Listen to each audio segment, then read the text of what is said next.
Hello everyone.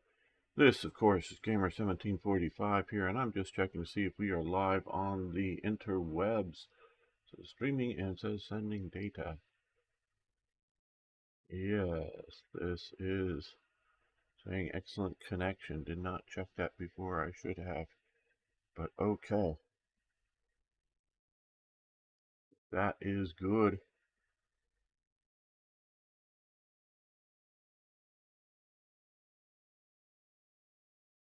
Huh? Well, is it good on YouTube?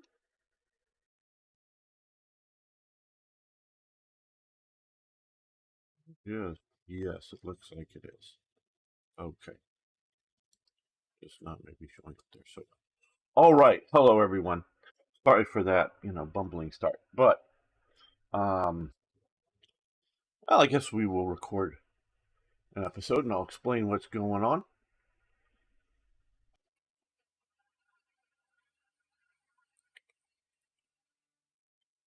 Hello, fellow armchair generals and medieval history buffs and city builder game people. Um, this is Gamer 1745, and we're going to be looking at the new beta pack from Manor Lords. A couple of weeks ago, I started a game. Thought I was going to be playing it for a while, but as it turns out, no. Um, Watching this building here disappear behind the window, as if we're moving our perspective here. How interesting. Um, Bumbling gamer. I don't know. Um, Hi Arno, how you doing? We're making this episode live, and since then, a completely new um, version has dropped, and I just want to check something here. Yes, that is the version I am playing, the new update. So, yes, we're going to start a new game instead of continue with where we had, because saves may or may not be compatible, and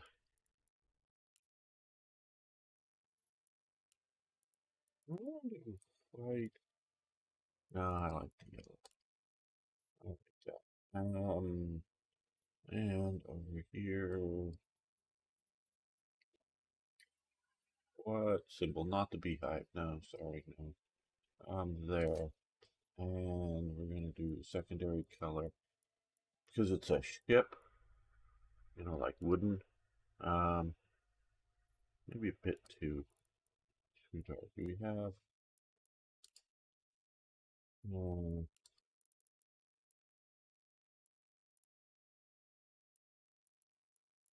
oh, maybe. Okay. Yeah, I wish the sails were like white. And Arno has also found YouTube. Cool. Not just Twitch. Okay, we're going to continue. Now we have Germanic value, Germanic Valley. We have high peaks and winding river. We're going to do winding river because that looks to be interesting here. So, and restoring peace, victory, conquer every region. On the edge, survive all the attacks and reach a large town. So, okay, grow your city and raise forces as quickly as you can. Lands are pestered by raiders, and undefended settlements will quickly perish. This is the one I want to play, I think. Um, so that as opposed to playing against an actual AI component. That's correct today. Just getting started a bit late, no Rumble. Likely be back next week on Rumble, but okay, so pause this. Let's take a look. Here we are. We are in the middle this time. Yes, got it. Showing up here. Okay, so we have a fishing pond in this area. Just seeing if we want to actually take it. Wild animals, no berry rocks,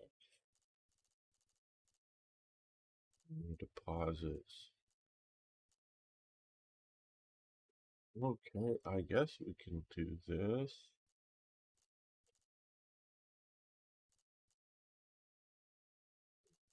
Okay. I normally rely upon berries as a. Oh well, let's come in here. This is the first time I'm looking at this newest version here today. Okay, fertility. Oh no, that zoomed out too far. Okay.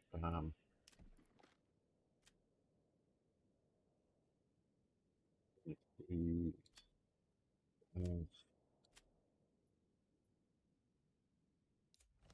I'm gonna close this. I'm gonna um uh go back to main menu. New game. I know it means fiddling with. I wish I didn't have to fiddle with this each time. It's just to be. Yeah, that would be something. The coat of arms. I don't know. Is there a way to um? Rocks. Um, is there a way to like do a preset of that?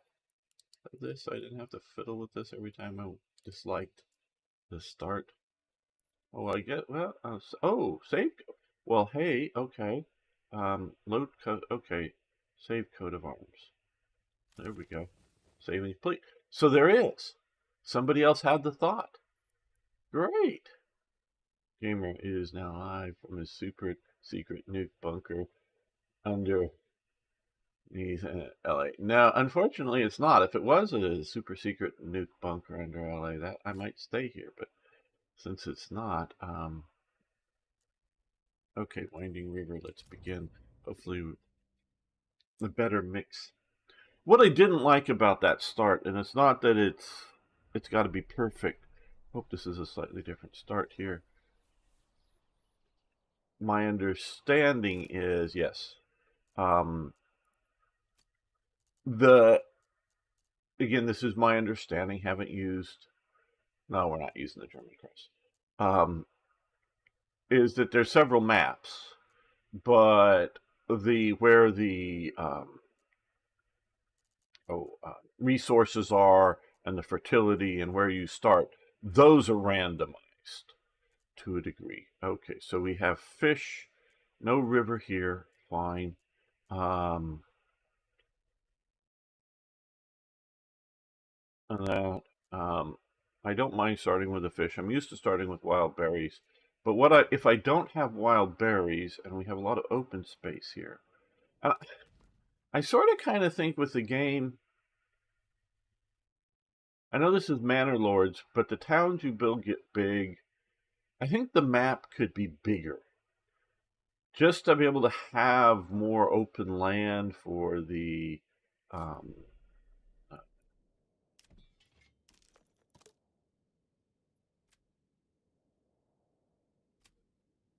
for both towns and farming. Okay, so we have some green areas here for um, emmer or wheat, what we normally call wheat. Okay, flax is currently bad. Barley,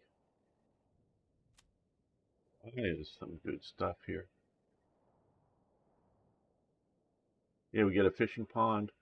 Okay, smell. We don't have smells. This is work in progress. There's no like dumps or other things that have been created. Fire hazards. Well, yeah, no buildings yet. Okay, so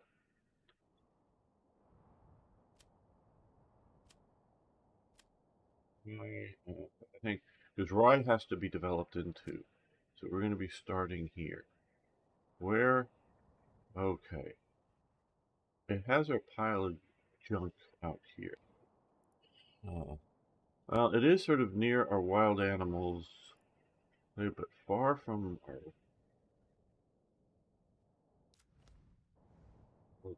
Again, we got to be smart about where we're putting this. Let's see if we start up over here. Well, relatively flat. Not a big hill, big anything right here. Okay, we got a road access.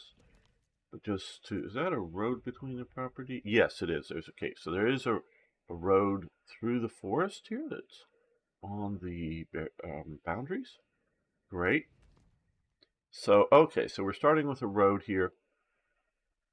Now, the fishing hole will be a ways away, but we can connect these roads through to here. All right. Okay, so we need to build some things. Um, we want to get our supplies off the ground. So, I think first our food off the ground.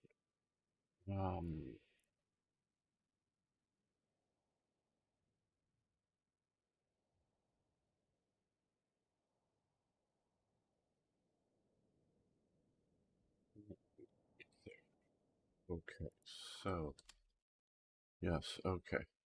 Skip all. Got it.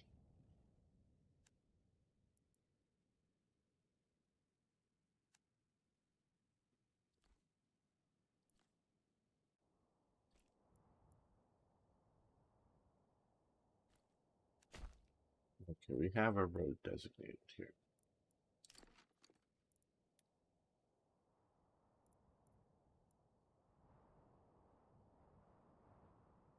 We can move things, so let's start with this here. Okay, people, get building. New message, yes.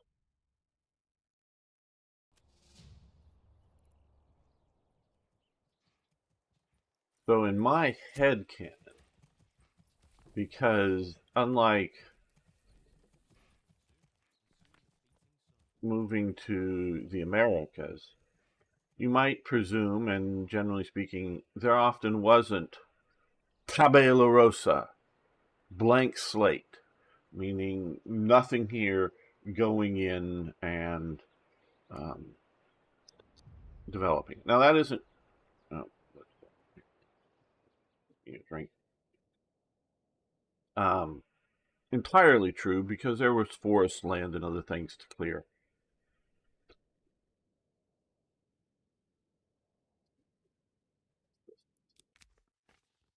We received reports of bands of raiders roaming. Okay, we'll be ready in time. Um, is you did have with the Black Death um, complete abandonment of areas because either in a few cases, and I know this better from England than I do from central Germany or wherever this is set, but I presume it's going to be somewhat similar there. Um,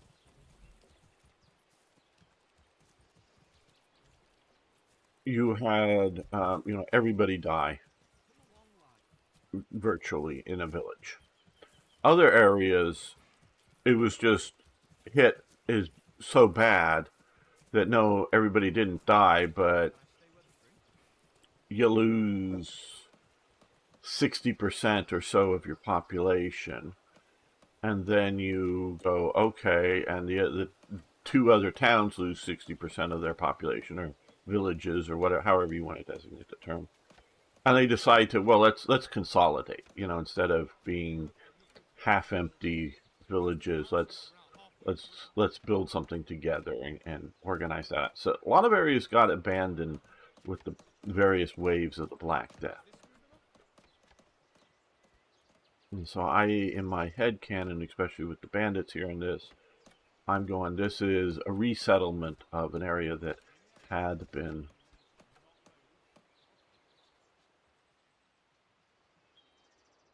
taken out.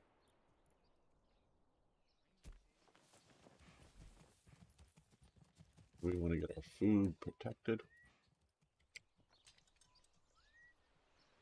And somebody, whether it's the Manor Lord or the Manor Lord's father or older brother, or the king or whatever has sponsored this resettlement of an area.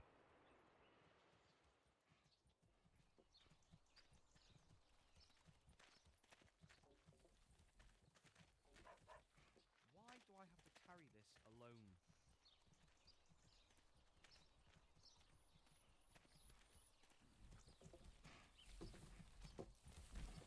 This game looks beautiful. I know there's other very good looking games, and I'm not saying this looks the best, even in its genre, but it does look great.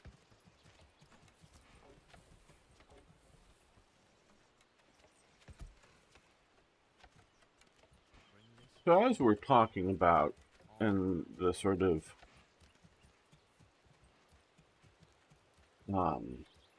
subtitle of this series and whatnot is individualism versus collectivity. Collective. Now, humans are not bees or ants. We are not a hive species. Okay, let's put 2 people on that to quickly get our food before it starts raining or anything into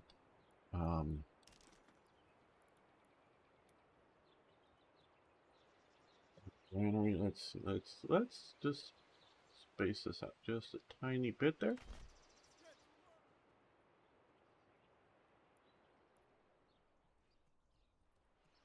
But no one, and even if you go, oh hey, not just an individual, but a family, a husband and a wife were to get married in the 19th century or before, North American experience, hey, just go create your own farm. Well, okay, look, you're going to need an axe. Even if that shovel is a wooden shovel, and they definitely had wooden shovels, metal was maybe hard to come by, but a wooden shovel isn't going to do very well against well compacted earth. It could move, you know, softer earth, softer things for sure. Your local carpenter or whoever. And so, yeah, you could maybe make a shovel, but your axe. Saws weren't quite as common as you might think because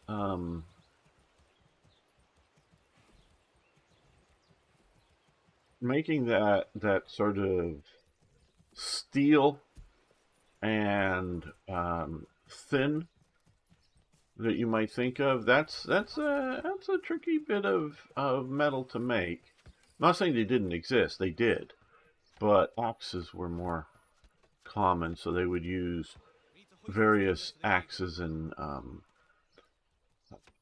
what's the other boy, I'm blanking on it. Looks sort of like a hoe. An adze. That. There, come on, guys. Get the food, get it in, get it protected. We got food there. And adze and whatnot. So somebody has to make, somebody's got to go dig the iron, the unrefined iron, go dig it. Then they've got to smelt it, get rid of the impurities and whatnot. And then from there, they've got to, so now you just got a raw iron. You got to start shaping it. So no one can live on their own. But there's also a how do I put rights. I think rights are a a good way to put this? This is heavier than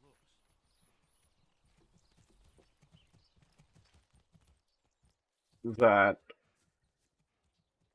balancing We all know what that means. responsibilities, rights, and whatnot.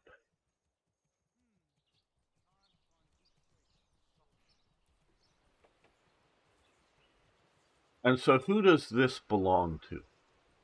Okay? Who does this belong to? The granary and the storehouse. Arno, can you in your mind, not in the game's mind or in the medieval period, but who do you think you have this collection of people and presume there is? I'm trying to get to the front of him. Well, let me get there. Yeah. He's looking away. There. Presume there's also this guy here. He exists as well.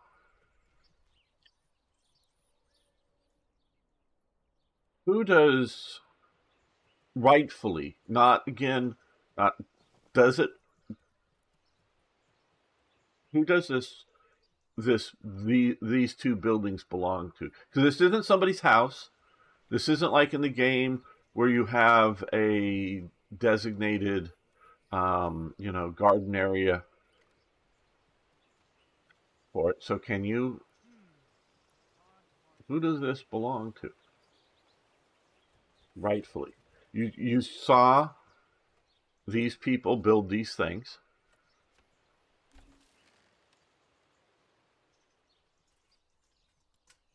Are you there, Arno? Are you hearing me? I'm sort of waiting for a response. If you're not going to, if you don't know, that's fine. Um, but I'm putting you on the spot here. You're here. Okay. Who do these in your mind? Who do these two buildings belong to? The local granary and the local. Um, if this were modern day, and there was, who do these belong to? Okay, you think it belongs to the persons who work there. We all know what that means. What if they were hired to do it? All these people are being paid paid money. Does it belong to them still?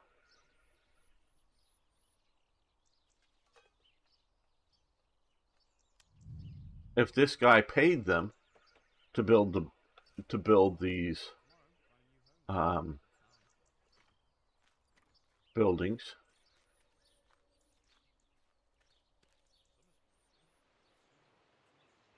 hey Jemnuska. Well, yeah, is this communist? Now somebody here provided the initial supplies. We're going to do here, because I am playing the game, we're going to reduce that down by 1, and we're going to up that by 1, and we're going to try to get the supplies in to there. It belongs to them under supervision of the one who paid. Sort of sharing thing. Well, okay, so you are something of a you're something of a communist communal ownership to it. Um, so if I was, let me pause this because we will be playing here, but I don't know that he was the first, but we can talk a lot of bad things about him, but he was one of the ones that was doing it. Henry Ford, the guy who develops the Model T, Ford automobiles, all that. Okay, so to he built his car factory away from the city. Instead of building the the factory in the middle of the city or just at the edge of the city where you could have, public transport, trolleys or whatever, getting people to and from work. He built it out in the countryside. But he also built a town next to it in which he basically, or the company, owned the town. And he and I'm trying to remember some of the details. And then he leased, rented, whatever, the housing in the town to the workers in the factory.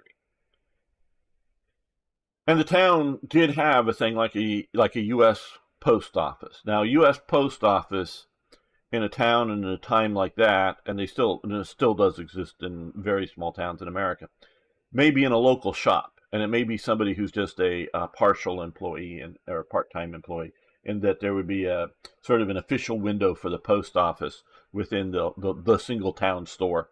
And if you needed that, the person who was the town post person or whatever would walk behind a window and do things officially, right? So yeah, that would be a U.S. government, post office, if you will, within a local commercial business. And of course, this town would have roads, would have a fire department, would have, plumbing, sewage, all that kind of stuff. And all of that, instead of being owned by the government or the city, which is the idea of people, the citizens of the city, the residents of the city, own, own collectively things like the um, the fire department. We don't really, in the modern day sense, have granaries and storehouses that are publicly sort of set up and communally used. But, like I say, the fire department, and the police department, and whatnot, um, would generally speaking be a government owned um, enterprise where in one of these towns, because there is no city council, there is no government, it'd be the corporation owning the fire department. But the corporation is paying all of the bills because there's no ownership when we get to it of like houses. You're just renting the houses. So nobody's paying property tax because this isn't necessarily an incorporated city. This is just a town, a factory town set up next to it. But everything that's done, built in that town is paid for by the corporation. So, and of course you can leave whenever you want. So it's, it it's an interesting idea, and with corporations, at least in the modern American sense, people think that means a business, if you will. Either a large or a small business. They see that as a business. But a corporation, by its definition, is also the town. Meaning like if a public city is a corporation. It is an entity. It is a legal entity. It is a corporation. Now it is a it is an incorporated city. It isn't a business. It isn't owned by um, the Ford Motor Company or something. It is owned by the people of the town, but it is a corporation. Okay, what we now need is we got to get a logging camp because if we run out of wood and we don't have a logging camp, okay, we don't want to log where there is our food of animals. So let's look at Emmer fertility. Or we want to cut down trees. Okay. I think up in here. So let's do that. Let's get them going with building it.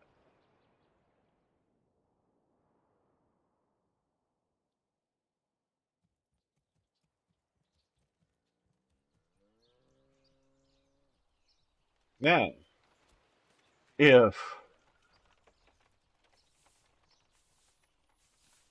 and I'm continuing to use what I know of the English example of mid to late stage Norman feudalism in Britain, because the way the Saxons worked prior to the Norman conquest was different. Uh, I don't know all of the differences, uh, but feudalism isn't a um, single set of, I don't know, rules, rights, formulas, and they can tell you what you can and can't not do. I worked in a camp, 2,000 workers up north, no booze, no drugs, searched on the way in, but free room and board, and of course paid work. Yes. Oh yeah. You can have things like, and I don't know, you're talking camp, and up north makes me think of something like a logging camp in the 19th century, um, and now the sometimes and some of the stuff is meant, and I think Ford was trying to run his well, but in looking at the 19th century, because they would also set up a company store. Now you were free to come and go normally on some of these. Now some of these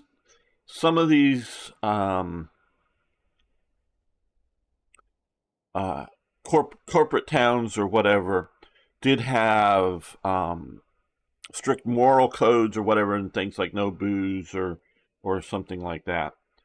But a lot of them, because like in America in the 19th century, one of the biggest exports of Maine, if you know where Maine is, the sort of most northeastern state in the United States, until of course we get Canada or Greenland or something, but was ice. They would export huge amounts of ice in ships, going either to the American South, down to the Caribbean, maybe across to Europe. They would just load ships full of ice, big, huge blocks of ice. And the whole sort of enterprise is up in a very harsh area, often, in winter, because they'd want to get the ice into big ice houses before the summer hits or whatever, depending on where you were. Obviously, modern refrigeration kills that industry, but there would be, in essence, camps up there that were probably mostly men. There may be women working in the idea of cafeterias and whatnot. Um, and of course, the housing and all that was provided for you for while you're working there. Now, Ford, I think, compared to some of the other ones, were less predatory, but they would set up a company store. And so the idea was, and Ford very much was trying to maximize his profits. Um, there's a charcoal company, charcoal briquettes for your barbecue in America called Kingsford. Did you catch that? Kingsford? Oil and gas? Oh, okay. Yep. Kingsford? Kingsford? I think I have the details. I know it's one of the ones that's still around. What he was doing, because in the Model Ts, although the body and the frame, or the automobile frame, where the lower part that you attach the engine and the drivetrain to, that's metal, and the body is metal. but there were um, wood interior pieces, shall we say, that was sort of framing and hooking stuff together, including the seats and whatnot. Ford looked at it going, what's all this extra wood piling up over here? So he set up his, like, oh, I don't know if it was son-in-law or somebody in a business that took all of those off-cut, um, uh, leftover wood and turned it into little charcoal briquettes, and that's still going strong today. I don't know if it's still owned by whoever owns the Ford Motor Company or whatever, but that was an offshoot business that they were like, hey, well, let's waste not, want not. Let's set up a charcoal manufacturing, nearby. So Ford was very much trying to maximize his profits, but also he realized that he wanted well trained and efficient workers. So my impression, and maybe, if I rewatch some documentaries or something that I watched 20 years ago, I may change my mind. So don't take this as a solid bit of information, but I think he wasn't trying to be predatory. But you would pay the rent on your house. You would go to the company store, which might be more expensive than if you made it to the local real city, or there that you could go, but it's more like, yeah, you go on Sunday or whatever, once a week, because now Ford was trying to make a car that would be affordable to his workers, where a lot of the people that were making cars prior to Ford's, no way were they going to be able to afford a car that they were manufacturing. This was meant to, have a car for everyone. True Volkswagen before Volkswagen. Clorox owns Kingsford now. Okay, Jam News, good, thank you. And so yeah, it's and but so but getting the stuff in the company store or stores, that takes effort.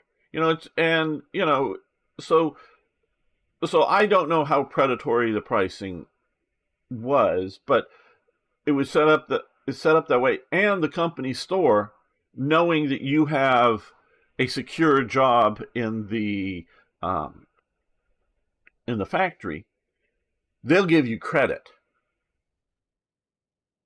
So, and this isn't a day without credit cards and whatnot. So, yeah, you could get yourself in a lot of debt, and it could be a problem. But and then you better keep your job. But if you were responsible for it, you could get started and get set up pretty well. So, you know, people people don't live in a vacuum. Is my point. Even if, like I say, even the sort of sovereign citizen mountain man guy of America, he still has some plastic on him. He still has some steel on him. He still has some woven clothes, even if he's starting to wear buckskins or something that he, made from some animal that he killed. He still has a certain amount of modern stuff on him. He's not entirely independent of society. But this is something that, because I have libertarian friends who, I mean, some of the various levels of libertarianism, of course. Some are more extreme than others. That they want to basically erase most all government.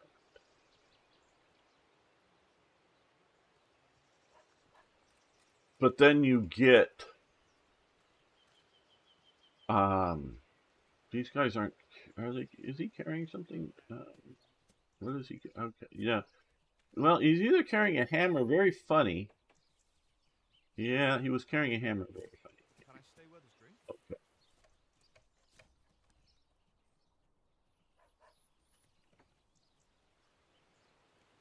Yeah, that was weird. Summer's coming soon.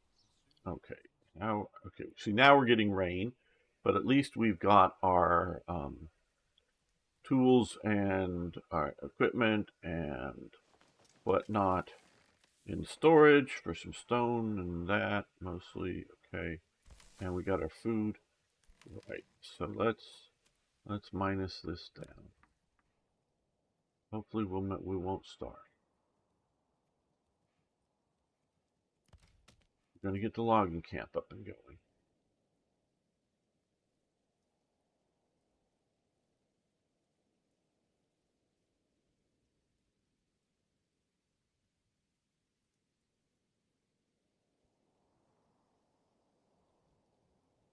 There,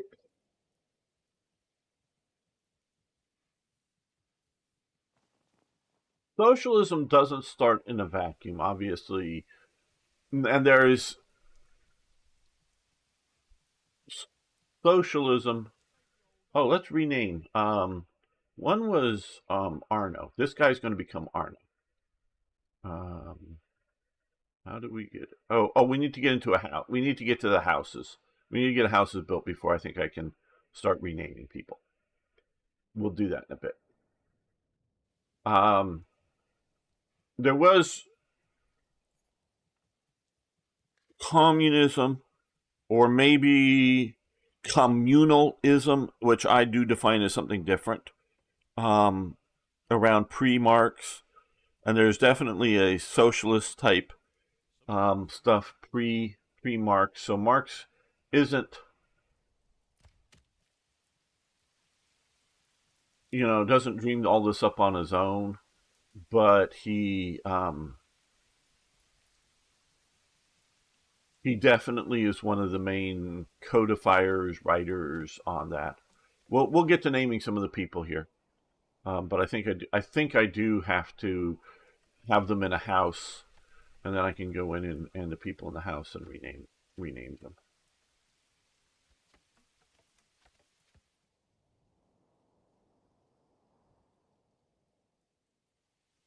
I think Marx is wrong on just about everything, including his history and other elements, not just communism, socialism. And this is, I wanted just to play the game for you, but then also in my sort of style, I think we can reduce that down to get more people working on building some of this. Don't know if we got everything. Okay, maybe we've gotten all 10 tools in. I don't know. Like talking about other things and just simply watch this play out.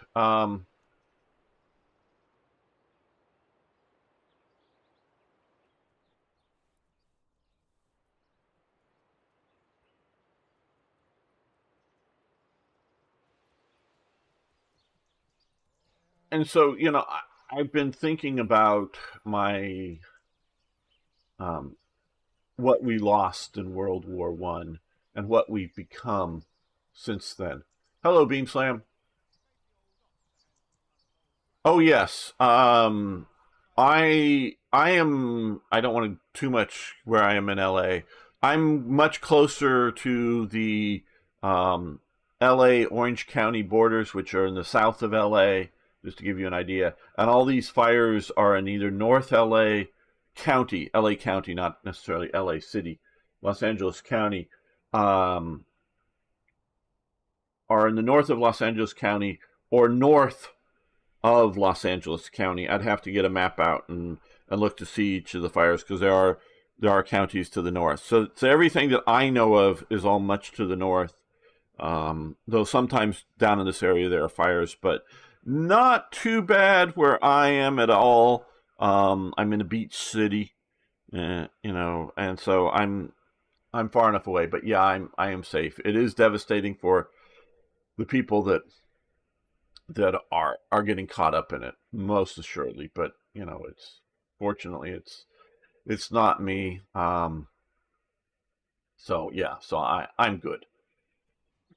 But it's one more reason because I'm not because I remember as a kid back in the 1970s there was a big fire in some of the area up in the hills, and I think in the 80s a big fire on Pacific Coast Highway. If you've seen the videos where they're going, and a bunch of times. I mean, 20 times or something. Not like hundreds of times, but a bunch of times I've gone up and down that PCH road right along the ocean, where you literally have, um, it's like 2 lanes each way of traffic, and then you have houses right on that PCH, and then on either side. And one side it goes immediately up, sort of up the hill, so you can't build on the hill.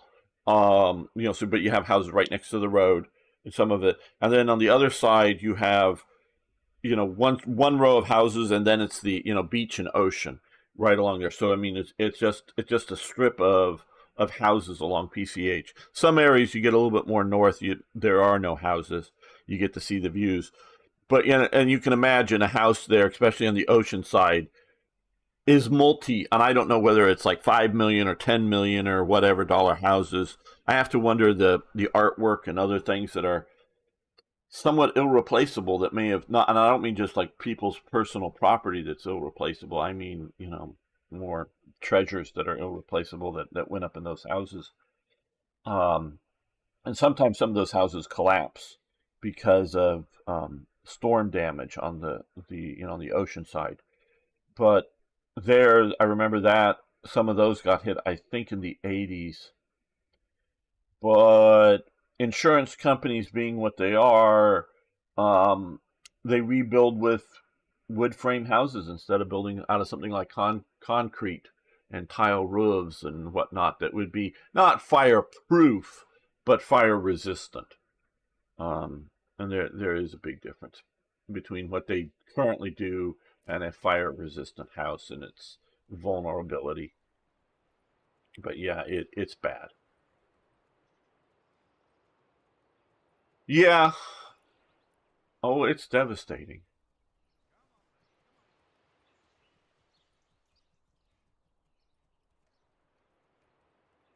Okay, so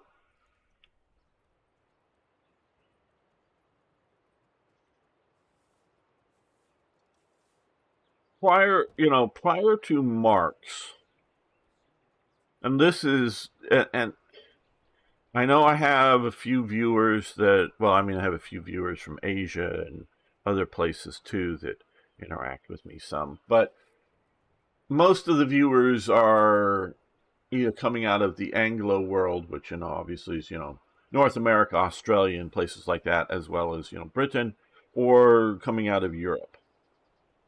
I know British history and British social society best, so I'm using that as a framework here. You have the emergence in the late 17th century, the late 1600s, um, of the contract theory. Now, there's two main writers of, talking about this theory: Hobbes and Locke, Thomas Hobbes and John Locke. And they know it's mythical, meaning not real, but they look at a mythical idea of people creating a contract.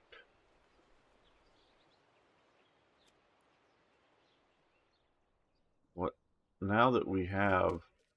Well, let's wait for the wood to get there. A mythical idea that these people, which again I want to include him. I wish. Look at me. Look at me, dude. No, don't turn away. Look at me. Look at me. Look at me. Look at me.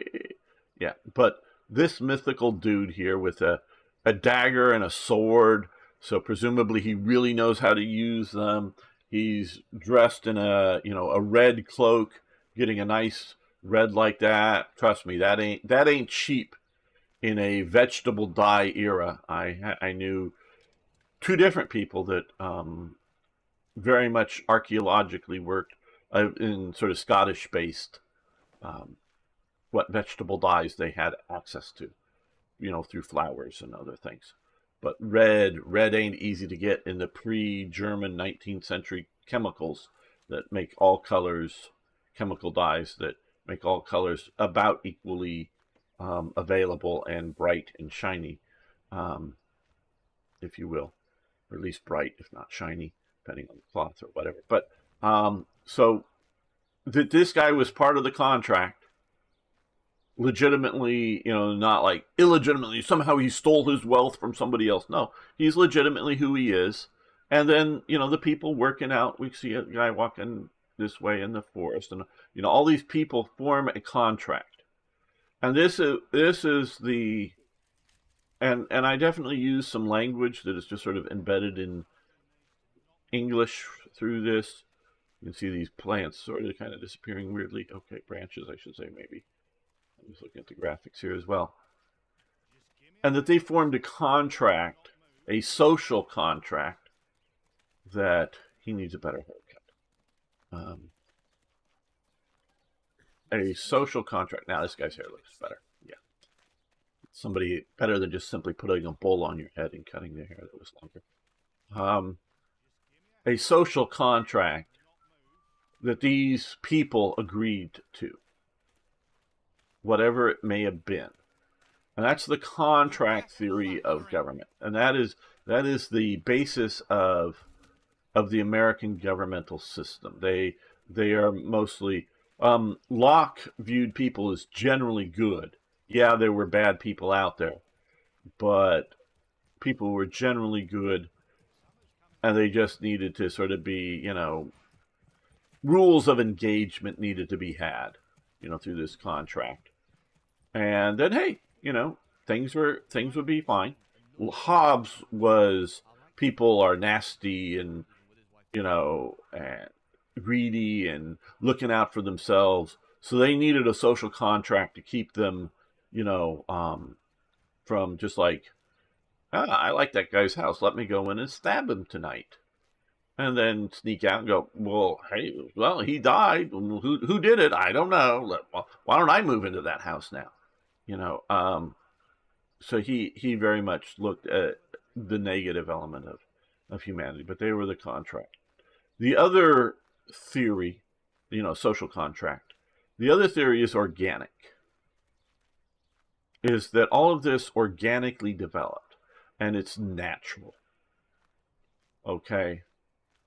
It's not artificial. It's not a contract. It's, like I said earlier, we are not ants or bees, with a hive mind, a hive setup, a bunch of drones, beings that can't reproduce, that are only there to maintain the colony and feed the males and the queen and all that kind of stuff. And we're not that.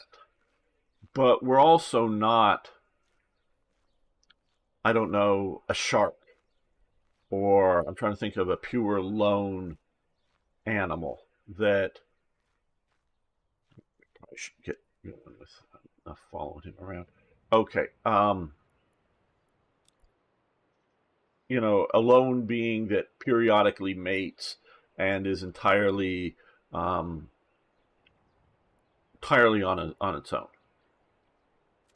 We're not that either. Okay, so let's see. We want to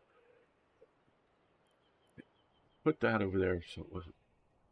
Okay, so why don't we put you here? We're going to do this. Advanced, limited work area. We want to make sure they're working away from the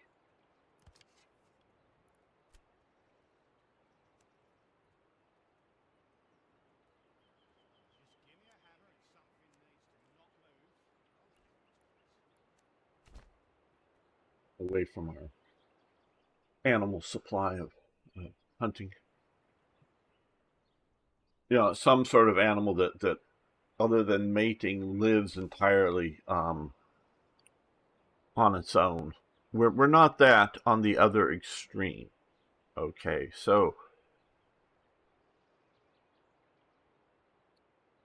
and so that, and with the idea that with the organic theory is what is natural is good. Okay. Now it can be abused. This guy here, he can be a right bastard and abuse the system because he's in charge. Or,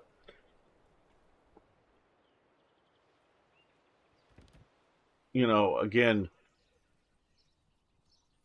some person out here, Heinz, who may get renamed here and eventually, he may steal from other people or claim to tell the overlord, the lord here, the manor lord here, yeah, I work 8 hours every day, when he's only really working 6 hours and disappears with the oxen and has a break, and so he shouldn't be paid the full amount or whatever. Yeah, there are people that can abuse the system up and down the system.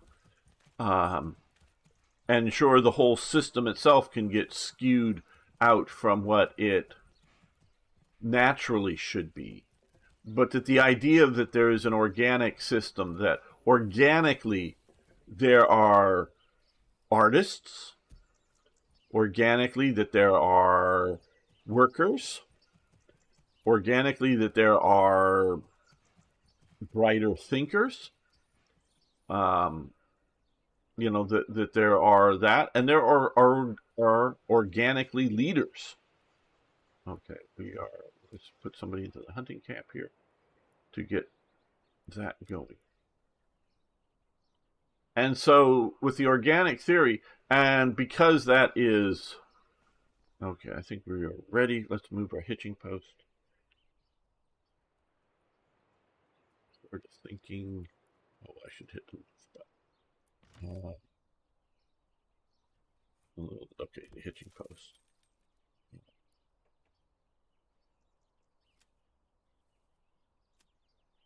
It's relocate. It's that one.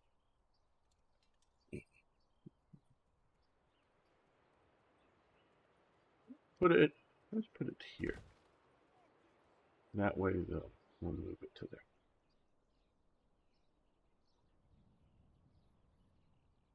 And so the organic theory also posits. So what is natural is good. What is artificial or being forced is bad. Okay.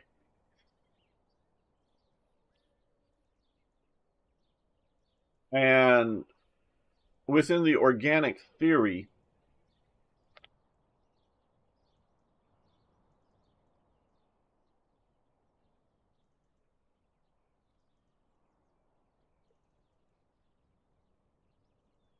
how do I put this? I'm trying to. I'm not talking about a specific society here, but the needs of the community come before the needs of any individual. Okay? But it is not communism on one side, in the sense that everything is owned communally, but the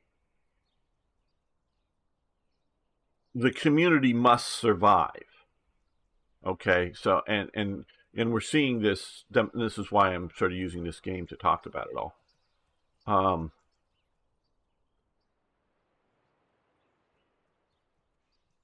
We must have this community grow and survive, including from bandit attacks. Out some other people wanting to get our stuff, to the literal level of take our women. Capture our women and use them to produce children for themselves, and as well as potentially capture people, men and women, just to be slaves, and not like capture a wife or what, like a future sort of wife or something, but an actual slave. We have to survive as a community, So whatever anybody's rights may or may not be, they don't live in the abstract, but they, you may have agreements within your community, but ultimately everything in the community must be done for the community to survive. So as we move along with this and get houses built, yeah, they belong to somebody. And so you have property rights. So long as those property rights, so you mean all activities must be useful for the common interest as a priority? No, but I'm trying to explain the organic theory. Let me dissect. All activities, no. See, that's must be useful for the common interest as a priority. No, but um, here would be a good example. You have a blacksmith. He can make um, more money. Let's just say making horseshoes, not shoe horses, horseshoes. Okay, he can make horseshoes. He can make more, and we're keeping it not as some high level weapons, but just as we're going to get there, just as some basic stuff. He can make more money making horseshoes and shoeing the horses. Let's say there's a business of that. But the local lord, who especially within the medieval world, um, but we're also talking about what is right, natural, and good, not just whatever a particular, yes, social contract that may exist, but we're not talking about social contract theory. Um, he may be able to make more money making horseshoes and putting them on horses than what the Lord is willing to pay, because this is not like in a market economy in which, well, how much are you willing to pay? No, the Lord says we need arrowheads, and that's something that a blacksmith can make, is an arrowhead.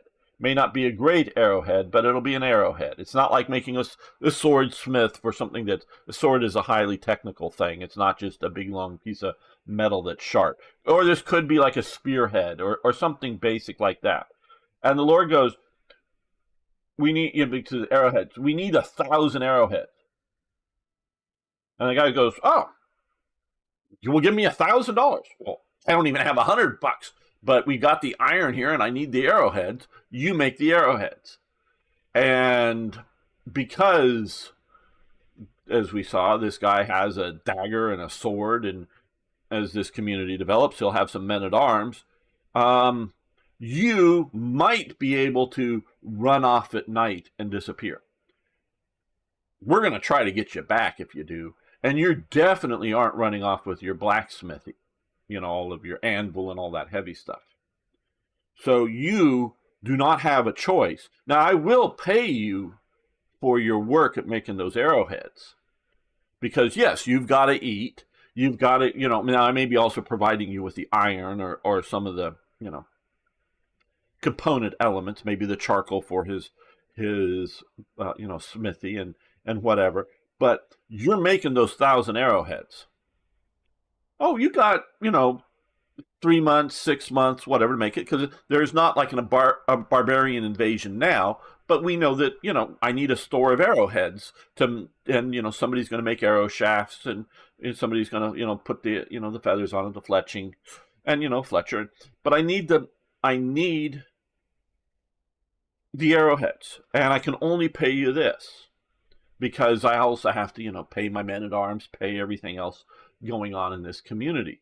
So you need to comply with, ultimately, on the one basic level is, hey, don't you want your protectors to have enough arrows so that when the bandits show up, and even if you are one of the militia that will show up as well and shoot the bows, you will probably to some degree want to do it anyways, even if you know that the hours making the arrowheads, you could make more money making horseshoes or some other, doesn't matter, candle holders or whatever. You need to make those 1,000 arrowheads.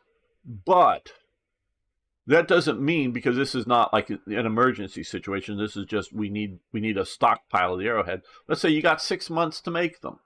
Well, in the meantime, you can also make horseshoes or oxen shoes that are useful and necessary, and then you can also make some decorative ironwork pieces that you can sell. So it's you can't, within the organic theory, and this is my understanding of it,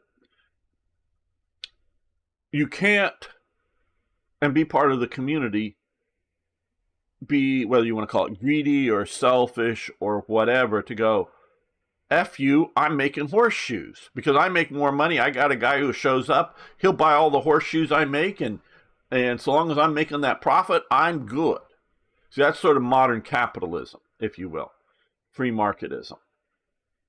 No, this is, you've got to do it. So all activities, no. But you cannot, within this setup, be a detriment. And like when we get to farming here,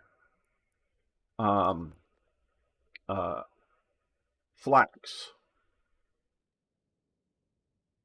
Flax is used to make cloth.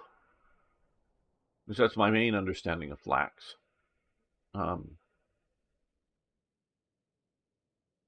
Yeah, I think so.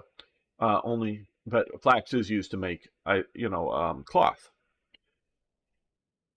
Well, if this was all green for flax, obviously it's not, but let's just say it was all green for flax here, and there's, not too far away, but away somewhere, there's a burg, a town, and they'll pay you for your flax. They'll pay you good. Because they're near a river or a port, and there's a ship that'll show up and woven flax into cloth. They'll pay all the gold at whatever rate, but they have as much gold as to pay for as much flax as you can provide them. Money making. But if we don't make wheat, we don't grow wheat, we don't eat.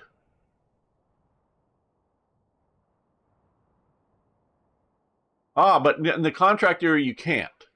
The blacksmith can't opt out to sell to another lord, because in the organic theory, he is part of the community. And so he could run away,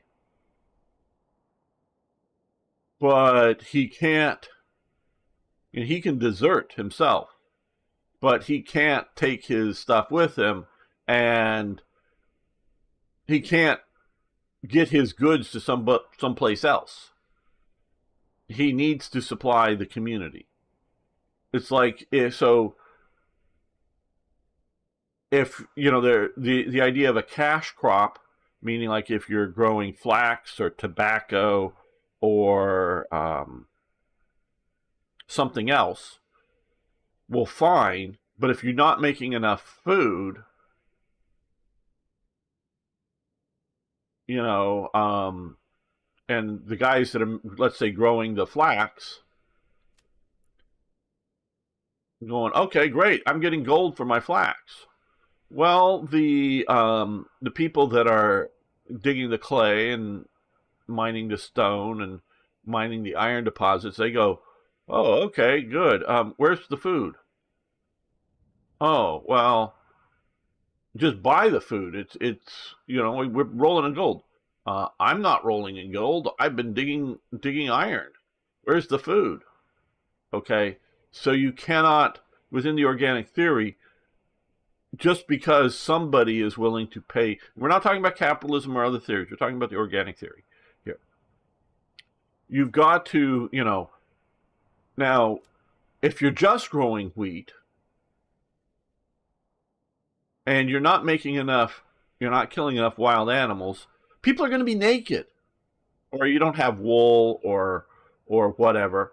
Um, you know, if you don't, if you don't, people need clothing too. So, you know, and as this game develops here, and the developer has done a really good job, in my opinion, of it, with the idea of trading between these communities. Like if here, in these newer versions, in the early version of the game, food would just last forever.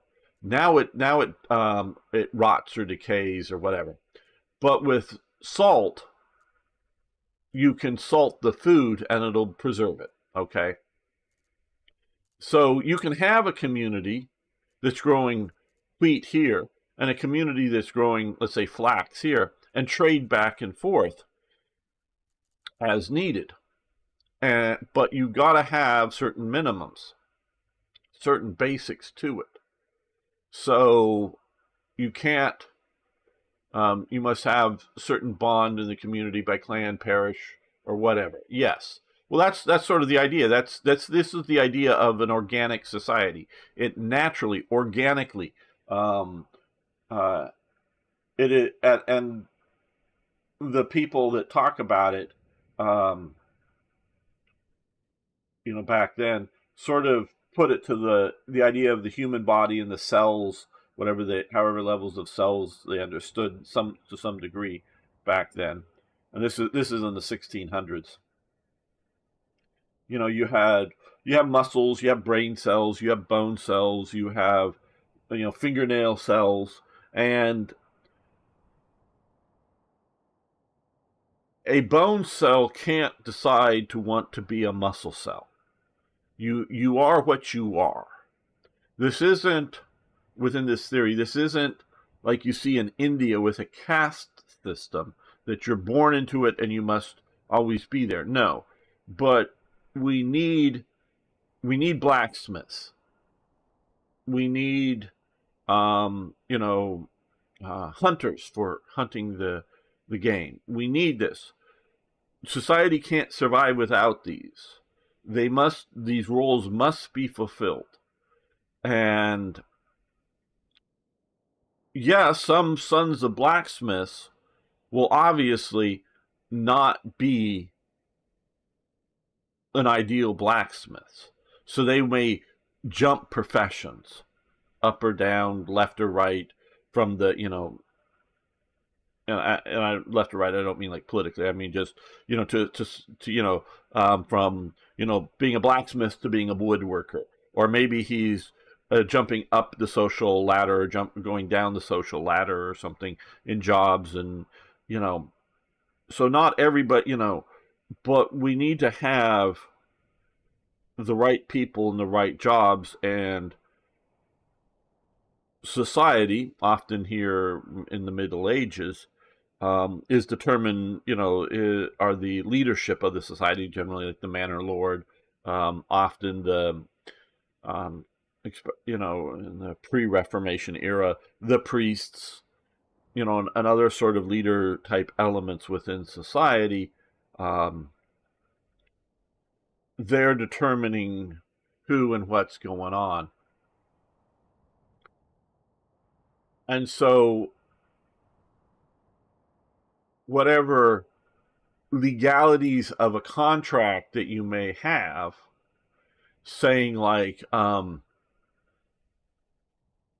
you must provide,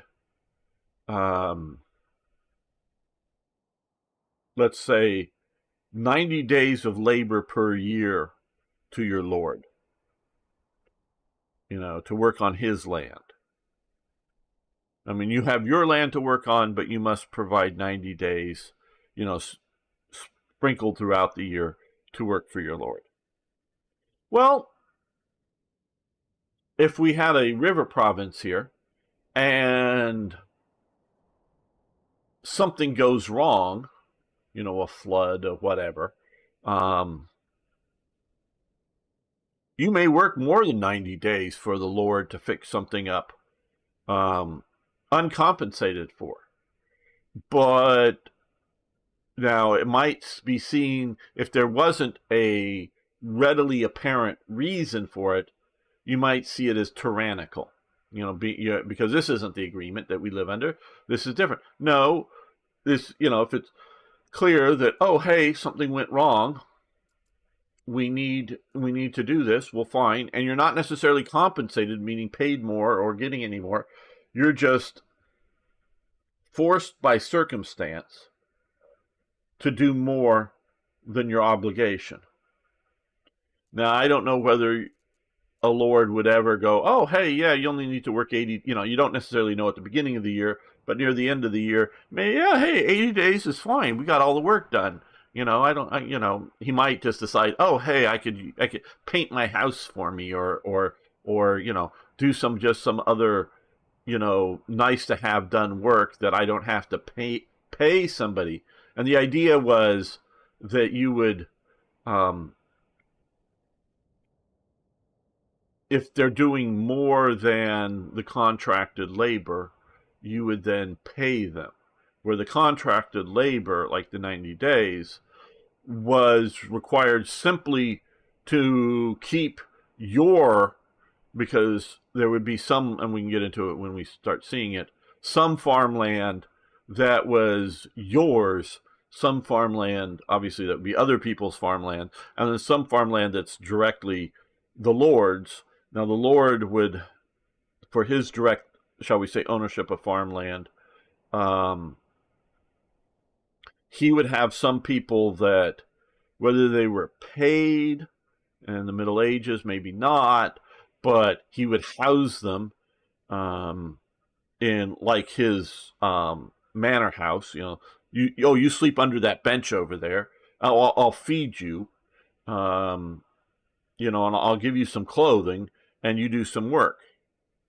Just as, and these were often like villains, not villains like the bad guy, but villains, people without a particular job, day worker type things.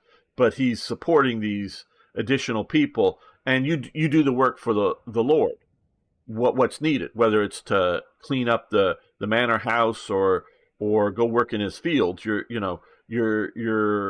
being supported, and it's not necessarily like a cash economy, because at least at various times you didn't have a lot of cash, coinage flowing around.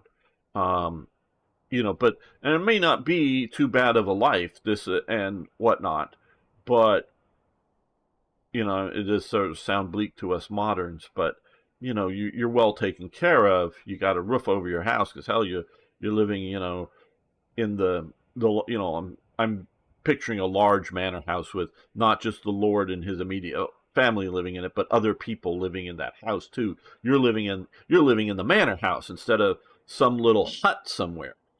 So yeah, you just sleep in the corner over there with some straw padding and a blanket. But in the Middle Ages, a lot of people just communally slept in manor houses and whatnot. But it was the warmest, driest place potentially to be, compared to maybe your own hut.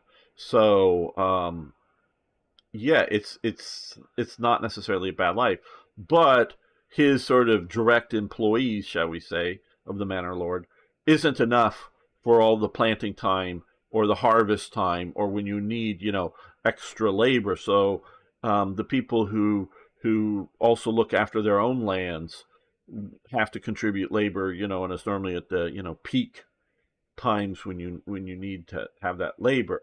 So, it's and there was, generally speaking, an understanding, whether you want to call it a contract or not. And I'm sort of trying to use the avoid term contract to avoid sounding like I'm a contract theorist. But there is a an understanding of what the basic agreement is. But ultimately, it's all organic, and that contract, yes, can be abused in either way, either by the top or the bottom. But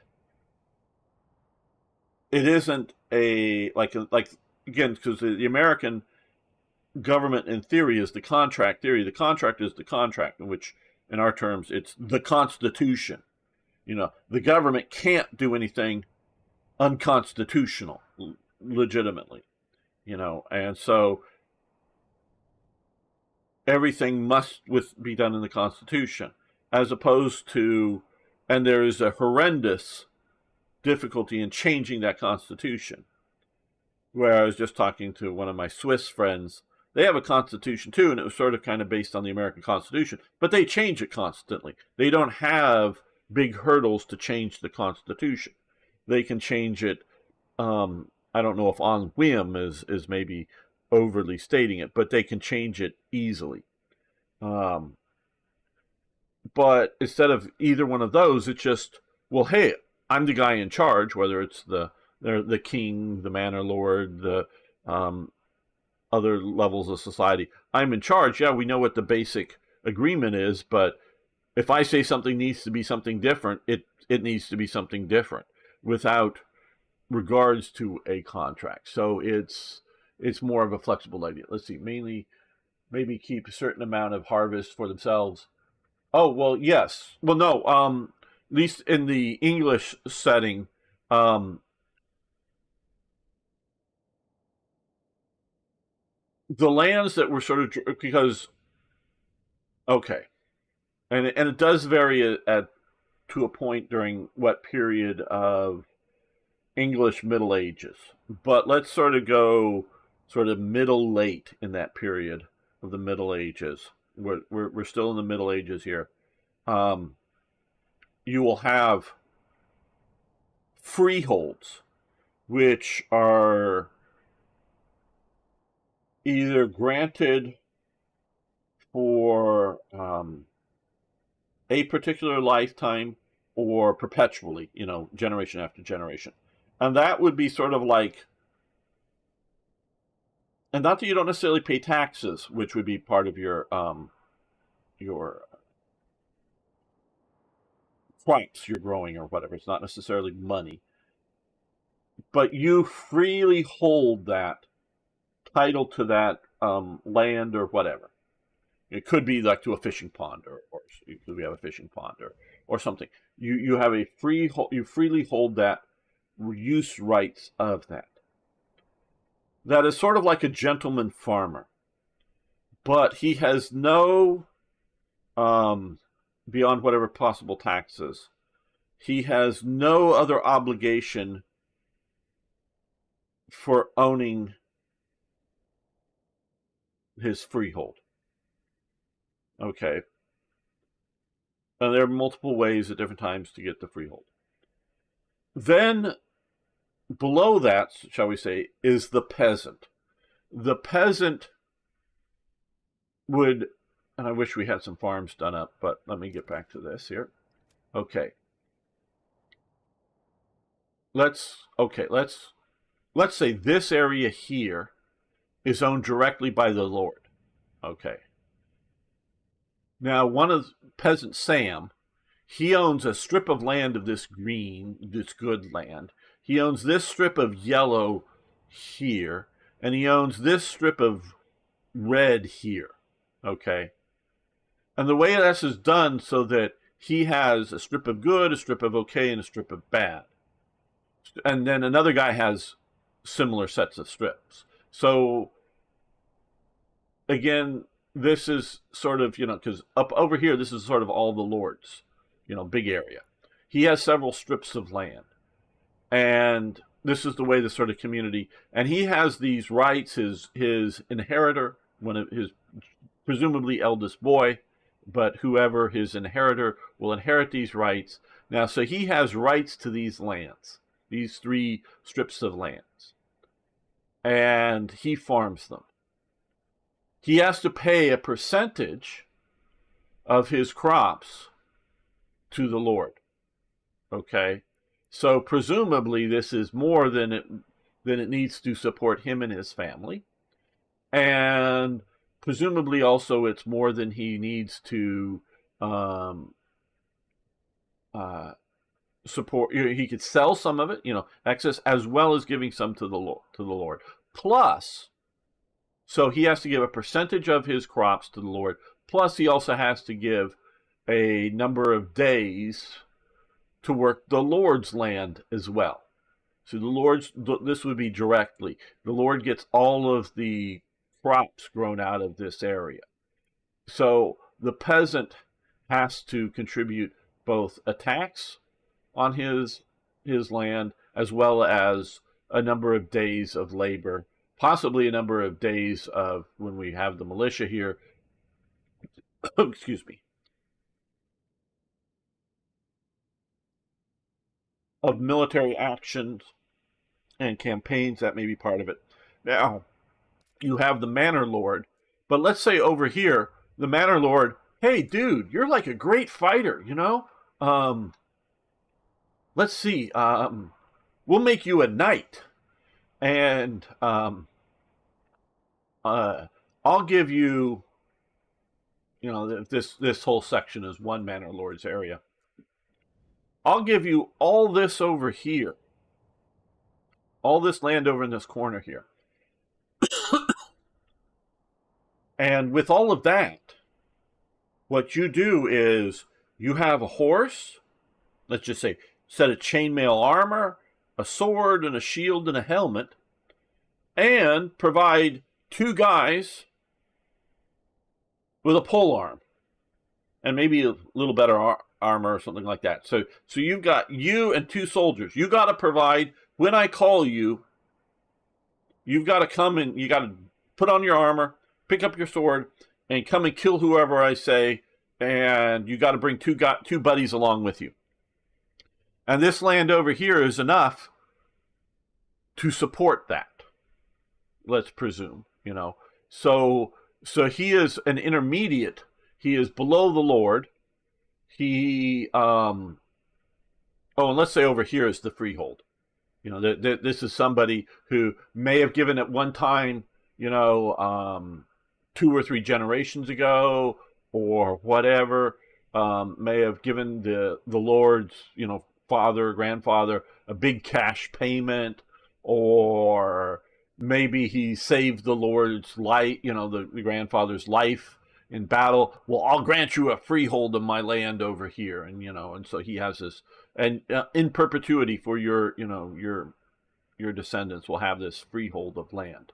Oh, you've got to pay a bit of tax on that, just because I have to pay tax to the king, because the Lord has to pay tax up higher, anyways. But he may have to pay some tax on it, but you've got this as a freehold. Now this bit of land over here, so long as you're providing yourself, a horse, armor, you're trained up, ready to go. You provide 2 other dudes to come and fight alongside you. Yeah, you're good. You can do this, so long as you have this in the contract to provide, So this is the way the whole thing would be set up. And so now, of course, in reality, he might have 3 or 4 knights or 10 knights on his lands, and think of more something like this as a barony or something like that. And he has some freeholds, some knights, and all of that kind of stuff. Yeah, I remember we discussed the different types of organizations it's a couple of Saturdays ago, yes. But so you have there's deer. Okay. So you have the different organizations up within this community. Okay, we have people living in tents. We have some food being procured. We have no logs coming in. So let's get some logs coming in.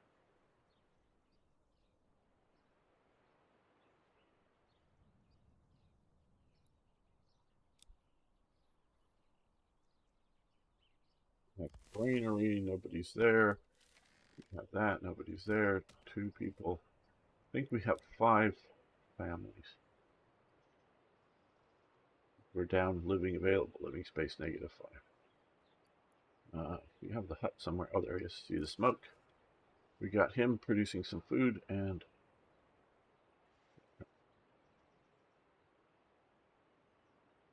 have you read the novels by Jean Gillot? He writes a lot about Middle Age society besides the Crusades. No, I have not, as far as I know.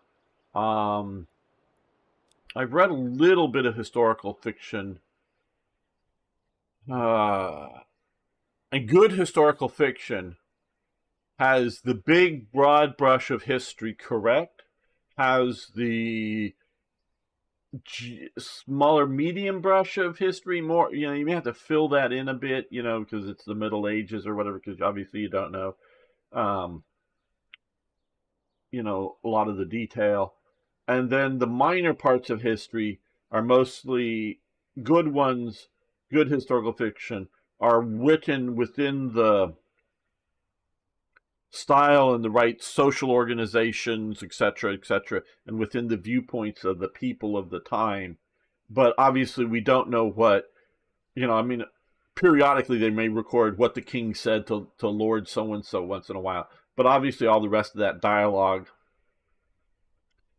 needs to sort of be created.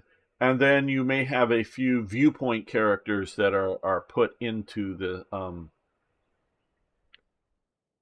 system that didn't exist, obviously. So, yeah, good. And it's a good way to learn history.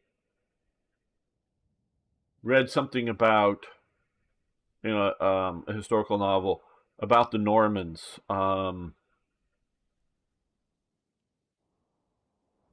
think maybe moving into,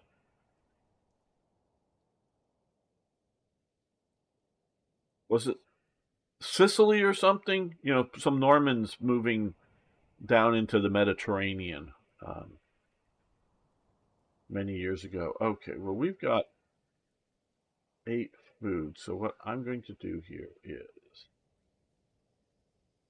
reduce him down to that. Oh, what is this?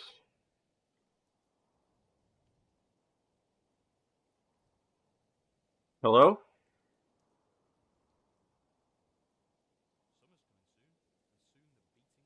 I'm busy right now. Can you call back some other time? Can I stay where there's drink?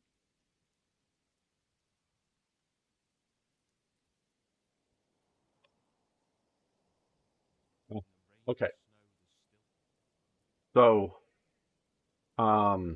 yeah, sorry about that.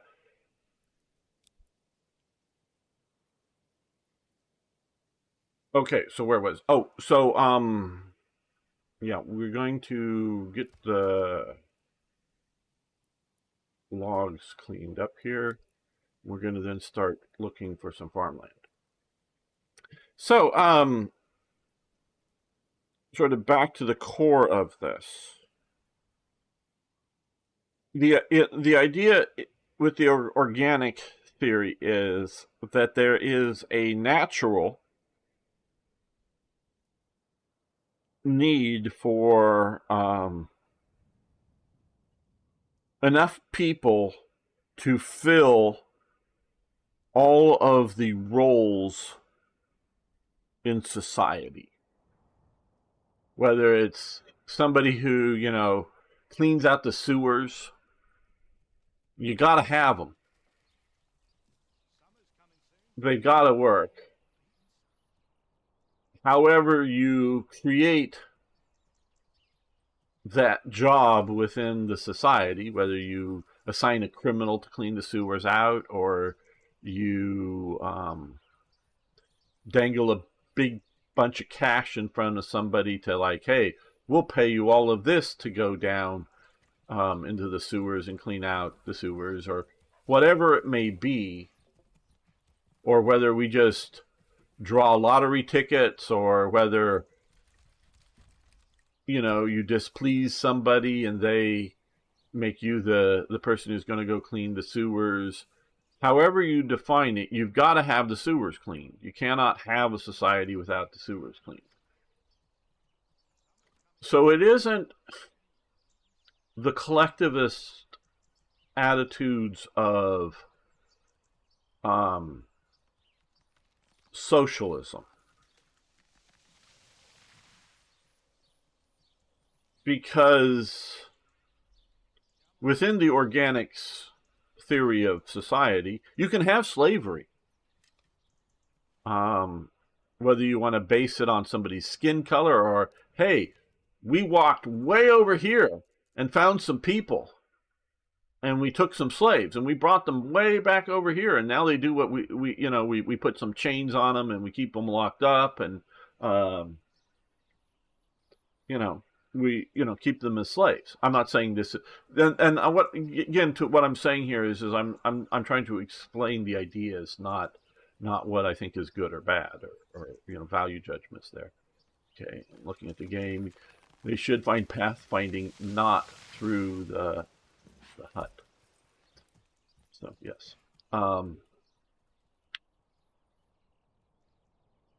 So it isn't the socialism idea that this and this belong, and this, because this is a means of production, collectively belong to society, and that you can't own it. You can own it. It can be yours within the organic theory. But if we need to, we'll burn it down, because the enemy's coming, and okay, let's say somebody owns a granary or whatever, and the enemy's coming and we want to burn the food so the enemy doesn't get the food. We have the right to do that. Now it's your food, but it's my food. Yeah, too bad. We're burning the food. Because we have the right to do that, because we are an organic society. The enemy's coming and we want to starve the enemy out. So it isn't collective means of ownership, but it isn't the other side of, say, contract theory, and that, well, hey, this is my property. You don't have the right to burn it down. Now, in the contract theory, you can go, oh, well, look at page 53 down here. On paragraph 2, it says, in times of emergency, we can burn whatever we feel like. And you or your great-great-great-great-great-grandparents agreed to this contract. And you were born and you were raised in our society, and you haven't left our society. Because you could in contract theory, unless there's a clause in there that says, in the contract, that says you can't leave, presumably, like in America. Unless you're like in America right now, unless you are a criminal, being wanted, being hunted for, have a criminal charge against you and being hunted down, run for the Mexican border kind of thing, stop you from fleeing. Or if you have a certain security clearance that and those you voluntarily get, because you're working, you may say they may limit your travel. You may be able to go to Europe, but you can't go to North Korea because we're not going to let you sell the secrets to North Korea, kind of thing. So unless you volunteered into like basically one of those two classes of people, yeah, an American can like F you, I'm going to North Korea. Now most of them say F you and I'm going to Canada, but F you, I'm out of here. And Americans will go, whatever. I mean, there's no agreement. Now, if you're fleeing from the draft and you've been drafted, well, now you get to go. But if you ever come back, you've now done a criminal act. Because again, our contract, we agreed to create the draft. And, so we can point to it in the contract. Now, in the contract theory of government, the idea there is that if the powers that be break the social contract, you have a right to rebel. And that is where particularly you get two incidents in English history. The famous one is the American Revolution, whether you're talking, 1774 with Lexington and Concord, or 1776 with the Declaration of Independence. You have that right to rebel because they deemed Britain broke the social contract. Earlier, in 1688, um, basically what we call the Whigs um, thought that James II, by being a Catholic and having a son that was going to be raised Catholic, was breaking the social contract of the Church of England. So they invited Protestant, though he wasn't Church of England, William of Orange, a Dutch person, invited him over to become. Oh, he was the nephew of the King of England, and married the King of England's daughter, the current King of England's daughter, James's daughter Mary. James had previously been a Protestant and had a Protestant wife who died, and his second wife he married was a Catholic. So his first two daughters that grew to adulthood were raised as Protestants. So they invited the nephew and the daughter, I mean they were married couple, over to become, to throw out the Catholic king, and because they deemed that James II of England was breaking the social contract. That was in 1688, before the Americans. So those are two times that England used. Well, no, three times, I guess, because we can look at the English Civil War as well. Sorry, should have looked at that too. That was looking that King Charles I was breaking the social contract and gave the parliamentarians, using air quotes, that's what they were called, but parliamentarians, for go, oh yay, democracy, parliamentarians, they have the right as opposed to the king. The king, he was abusive, and there's these lists of abuse that they talked about, and the king was abusive, and yay, democracy, parliamentarian, modern parliament, yeah, we're on the side of parliament, yeah, guys, uh-huh. How many elections did they have for parliamentarians? Once they started fighting the king, how many elections did they have? Zero elections. So the parliamentarians, some of them were pro the king, but all the ones that were anti the king, they were the ones in charge, and they never had another election ever again. And if you didn't agree, like if once they captured the king and you didn't agree to cut the king's head off, you were kicked out of parliament. Got smaller and smaller. And then Cromwell declares himself Lord Protector and basically rules as a dictator and never has another parliamentary election ever again in any place. And if you disagree with the Lord Protector, you get kicked out of Parliament. It becomes called the Rump Parliament as it gets smaller and smaller and smaller. And then when the Lord Protector dies, he sets it up that Cromwell's son becomes the next Lord Protector. Beware, beware, beware of labels. Parliamentarians versus the Royalists. The Royalists are kings, they must be bad. Parliament, oh, that's good, they're democratically elected. Yeah, not so much. It's just powers and interests. Which side are you on should not be on whether you like kings or you like parliaments. The parliaments didn't get elected anymore, and the kings were less tyrannical than the Lord Protector. The Lord Protector bans Christmas.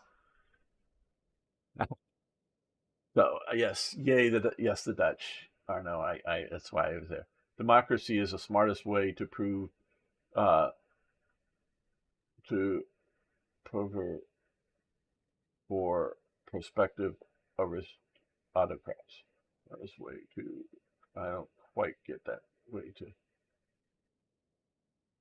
power. Oh, private way to power. Yes, for prospective autocrats. Yes, like Mussolini, like Hitler. Yes, exactly.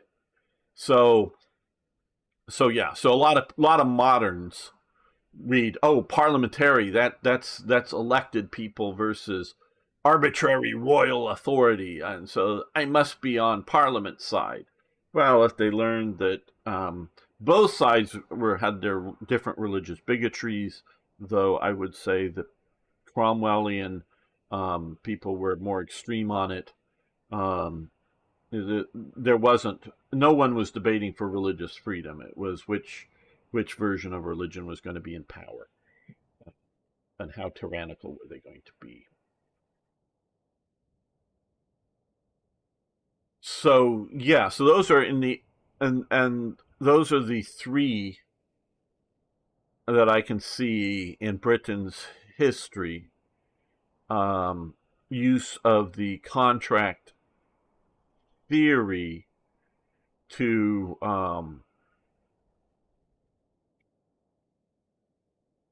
use violence against the state. Two are successful.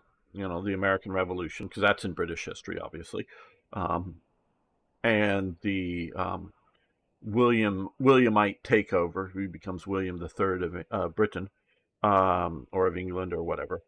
Uh, because William the First is William the Conqueror, the Norman Conqueror. Somewhere in there is the second. I don't know exactly who William the Second was right offhand. I don't know all the British kings.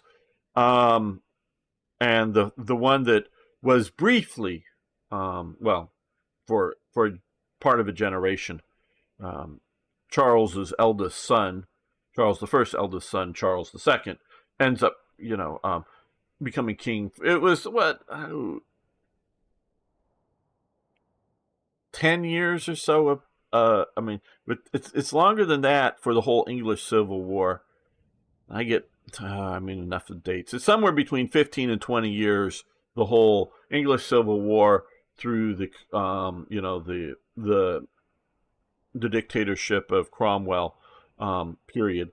But it goes back to royal authority. So I look at that as ultimately a failure. Briefly, it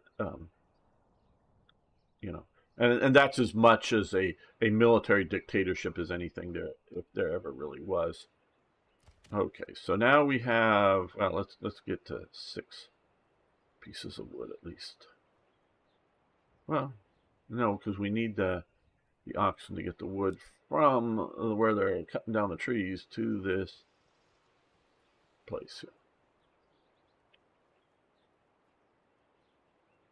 So that's the idea with the contract theory, is that if somebody is breaking the contract, whether it's Agnes here, who okay, Gertline. Oh, what a romantic name. Gertline. Hi, how you doing, Gertline? Gertline, whatever. If Gertline here is somehow breaking the social contract by stealing something, murdering somebody, because presumably she doesn't have a lot of power. Um, but if she is breaking the social contract, the government, or the government, we'll call it that, has the right to deal with her. Could be giving her a fine, could be confiscating her property, could be putting her in jail, could be executing her. Depends on how she broke the contract. If the Manor Lord here breaks the contract, and within contract theory, you can very, very legitimately have the idea of kings and queens, and contract theory isn't um, based on the idea that it needs to be democratic or representative or somehow based upon um, training or job requirements, like who passes the he who passes the tests gets the highest score becomes the lord, and his position, without voting, just simply, whatever, sort of like a Confucian, if you know the to become a mandarin or whatever within the Confucian system of bureaucrats. And once you become, you had to pass a test, and then you become, and now you can hold different government offices because you passed the Confucian basic tests to be that. However you're choosing your leadership, again, it could be by birth, it could be by election, it could be by he who runs the fastest down the road, if that's your value of leadership. But however you become it, so long as you maintain that social contract, you're legitimate. If you break that social contract, that then obviously, because we're talking about the leadership elements, it takes people to overthrow um, your leadership. Okay, now we want to again look at, well, okay, underground water. We haven't built a well yet. We will need to build a well but we have a lot of choices, so I'm not going to worry about that right now. Okay, this is particularly bad for wheat in here. Um, Flax is not good. Now this may shift as you start crop rotation. Rye is sort of in this game. I don't know how much in reality, but it's sort of lots of places rye works. But you have to come here and where is it? Over here. You have to get through this tree to get to rye. So we can't waste it. So in here is where we're going to build some houses. So let's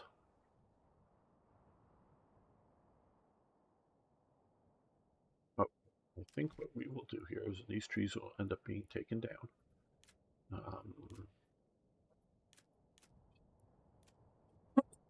Let's see what we can do here. Here.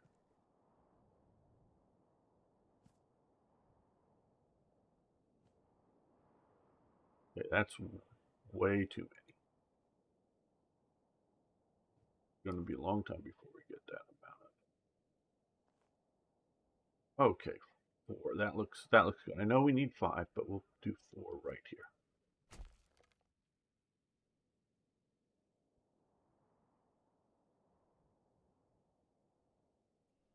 That's the game. Now that we've got, I don't know if we got enough, but we got some wood here to build these houses. So we're going to continue. We still want some timber being cut, so we're going to go down. So we now have 4 people unassigned to specific jobs, so they do whatever the sort of general needs are at the time. So these people can switch jobs, switch duties, and start building houses instead of living in these tents. So these people that had been hanging out here with nothing assigned to them to do are now picking up axes or whatever, or shovels or whatever it is, and are heading over here to get.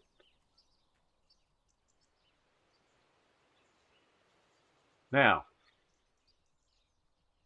again, like earlier I was starting to say, and I'll say it now, this whole discussion topic, beyond just simply playing the game, which is cool, and I like these games.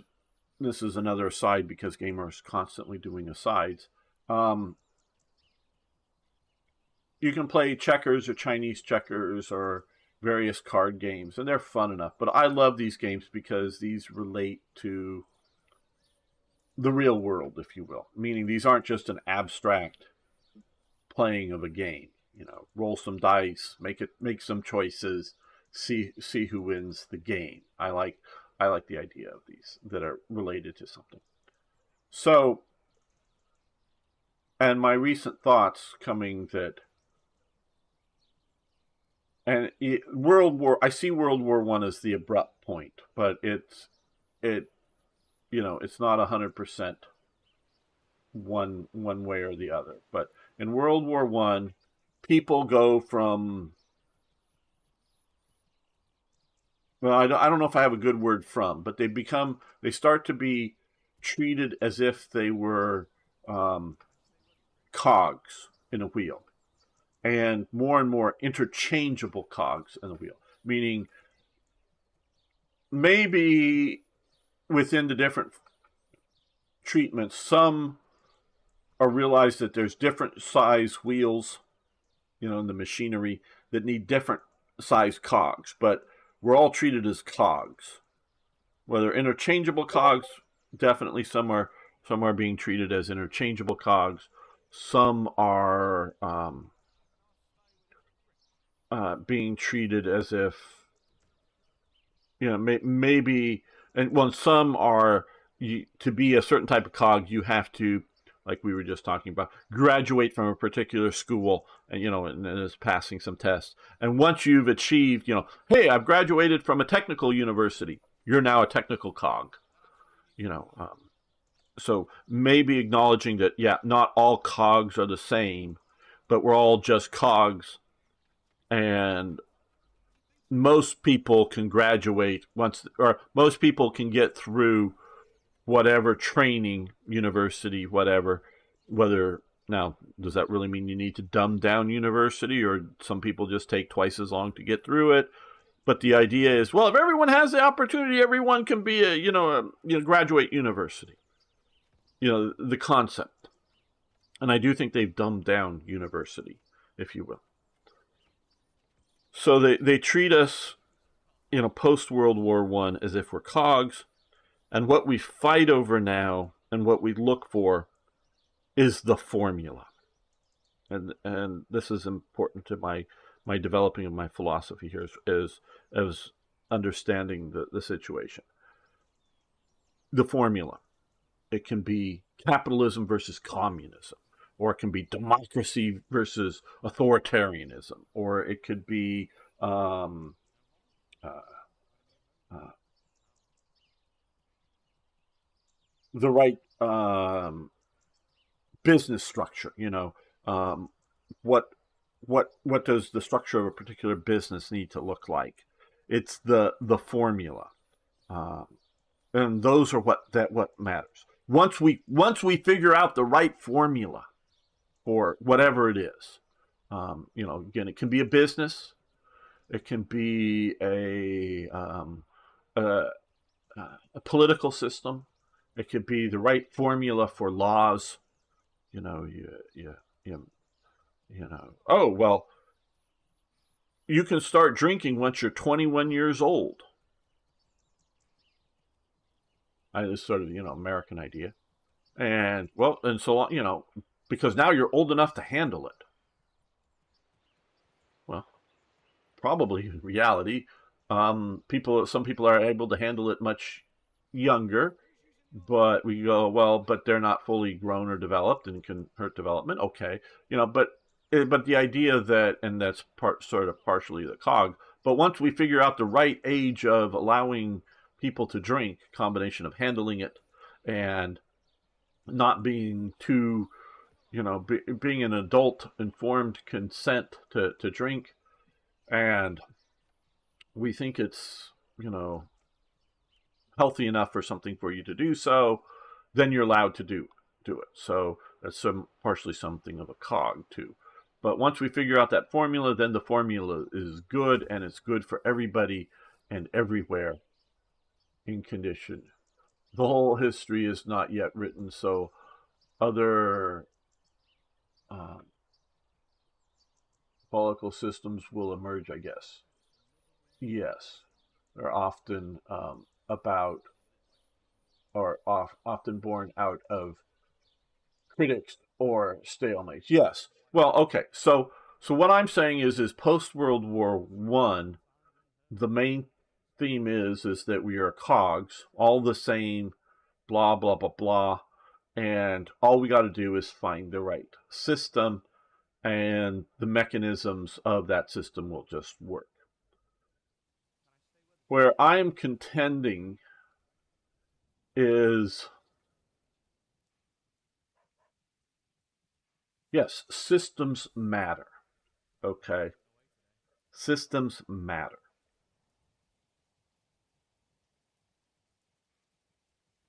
And on the other hand, also, um,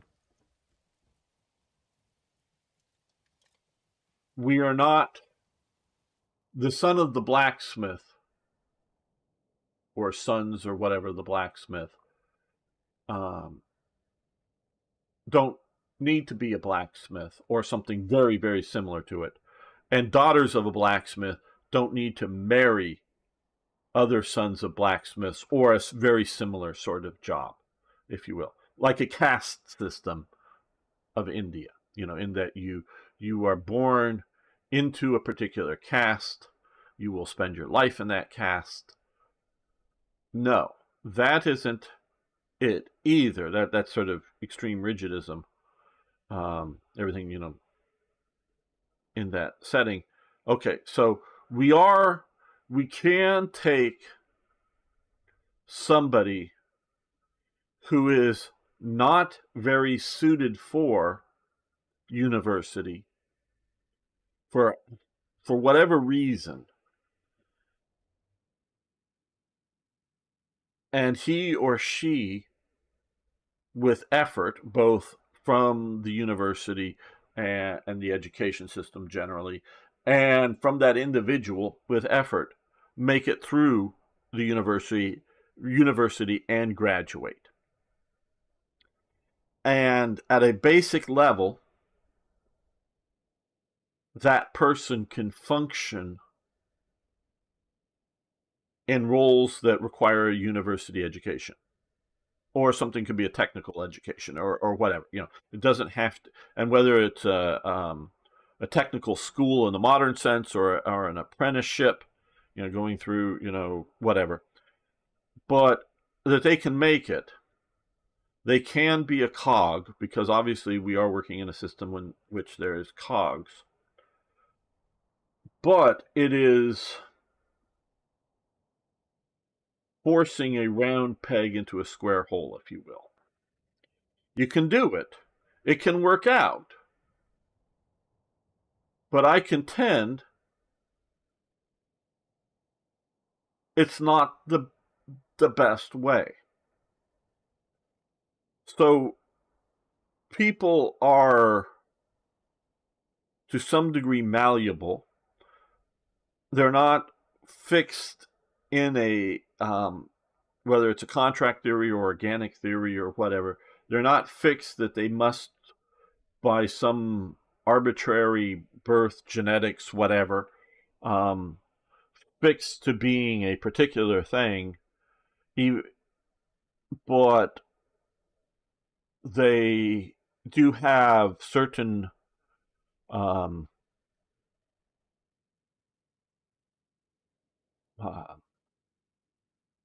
capabilities better than others. Some people are more violent than other people. There are a bunch of people, and even let's just talk about men for a moment. There are definitely men that are more violent than other men. And there are definitely men that are, for whatever reason, we'll call it, more honorable than other men. So what you need to do is try to determine who are the more violent men, who are also more honorable, and make them the police officers. Because you don't want a timid, even if he wants the authority of being a police officer, you don't want a timid person to be the police officer. And you don't want somebody who's naturally corrupt, only obeying, not even necessarily evil or wanting to abuse systems, but like, and I say this, corrupt, is that, well, if I can get away with it, if the guy's going to, give me free donuts, I'll go eat there, so protect his shop, because I'm hanging out there and I'm willing to accept free donuts because, hey, he's offering them. Now, is he offering them because he wants to offer them? Because, hey, he was walking home one night and the police, and he was getting mugged, and the police, that police officer, or maybe just a police officer, saved him, and so he's grateful and he wants to um, offer free, a free donut once a day to a police officer, or whether he is strategically thinking, well, hey, if I have a police officer hanging out in my donut shop, I know this is all stereotypical, but hanging out at my donut shop, well, then there's less likely to be robbed. And giving up one free donut and a cup of coffee a day, well, that's a good trade-off. Or is it just like, oh shit, cops show up and they expect free donuts, and if I don't give free donuts, things may not go well for me, so I better give free donuts. I can afford free donuts for the police. There are not that many people, but, so where does the corruption come in? Yeah, I wouldn't have a problem with the idea that someone is grateful to a firefighter. Like right now, in certain parts of LA, I think it's In-N-Out Burger has putting up signs that if you're a firefighter, come in and enjoy a free meal, um, and whatever. So the business is offering free meals to firefighters, and you know, um, and I don't think that is corrupt. In that, I don't think the firefighter, um, 2 years from now, is going to rush faster to a fire at an In-N-Out Burger than at a McDonald's, because McDonald's didn't do it.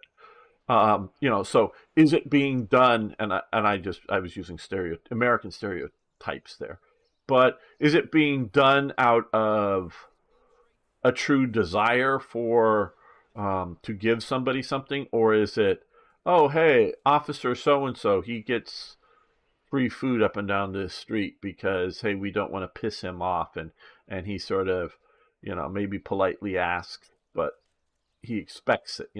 So we don't want, and obviously that corruption can lead into bigger and bigger corruption. Um, so we want somebody who is generally honorable. If we're going to give him, yeah, maybe there's oversight, obviously, and nowadays we have cameras more and more. You can see a bunch of videos on YouTube. Now they may be edited, and it depends on when you started the recording, but sort of kind of shows, cops being jerks to whatever levels they're being jerks, and possibly illegally. Um, so let's look at, where is my hut? Here's my hut. We still have 8 food there. Just looking, because that's food along with our 5 bread. We don't want the population to starve. We need to keep on going with more and more housing.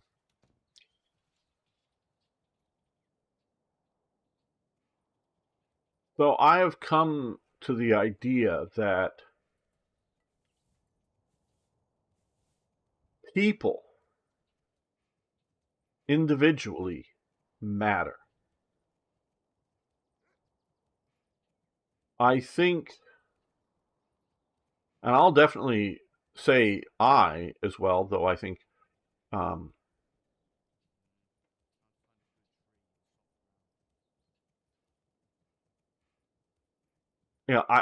I've come to the idea that, and I know most of the Western world, so most of the people listening here live in the Western world, that the individuals at all levels of society, but definitely at the top, they matter.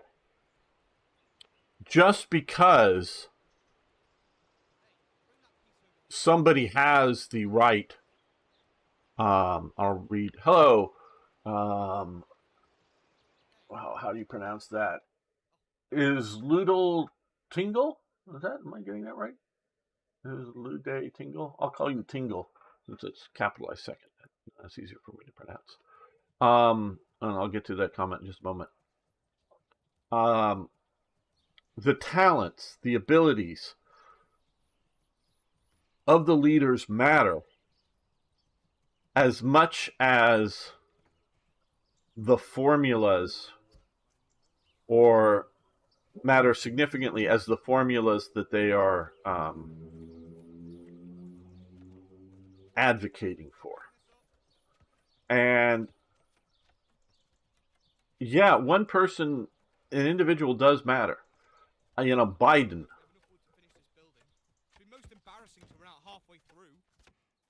You can be a modern American Democrat. You can be sort of a European social democrat, because honestly, that's really what Biden sort of is. A social, Biden is not a communist.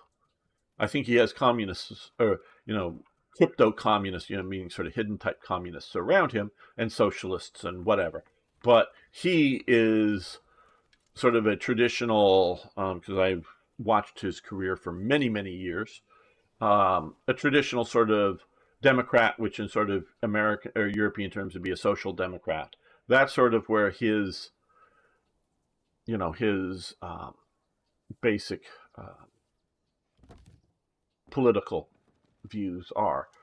And sure, you may agree with him, but he is, since he's been president at least, because you look at his speeches when he was vice president, you look at his speeches back when he was a senator, oh, it was a completely different person. You can just the way he speaks, his whole rhythm, it's a completely different person. So either this is a lizard person replicant of him, and believe me, I've met people who think that kind of stuff, or he's just, his brain has rotted, or whatever, dementia, or whatever you want to call it. It's not what it used to be.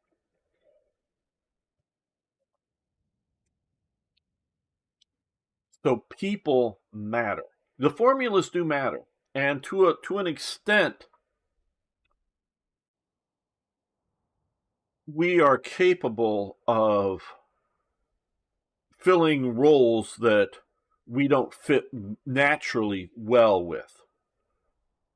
Meaning being treated like a cog, because we are being treated like a cog since World War I, more and more so, treated like a cog, and we're arguing, fighting, whatever, over formulas in most of the cases.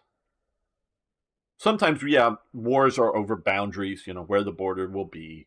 So, maybe both sides have the same formula for whatever, but, they're fighting. And companies may be fighting, again, over market share, but they both have the same corporate formulas or whatever,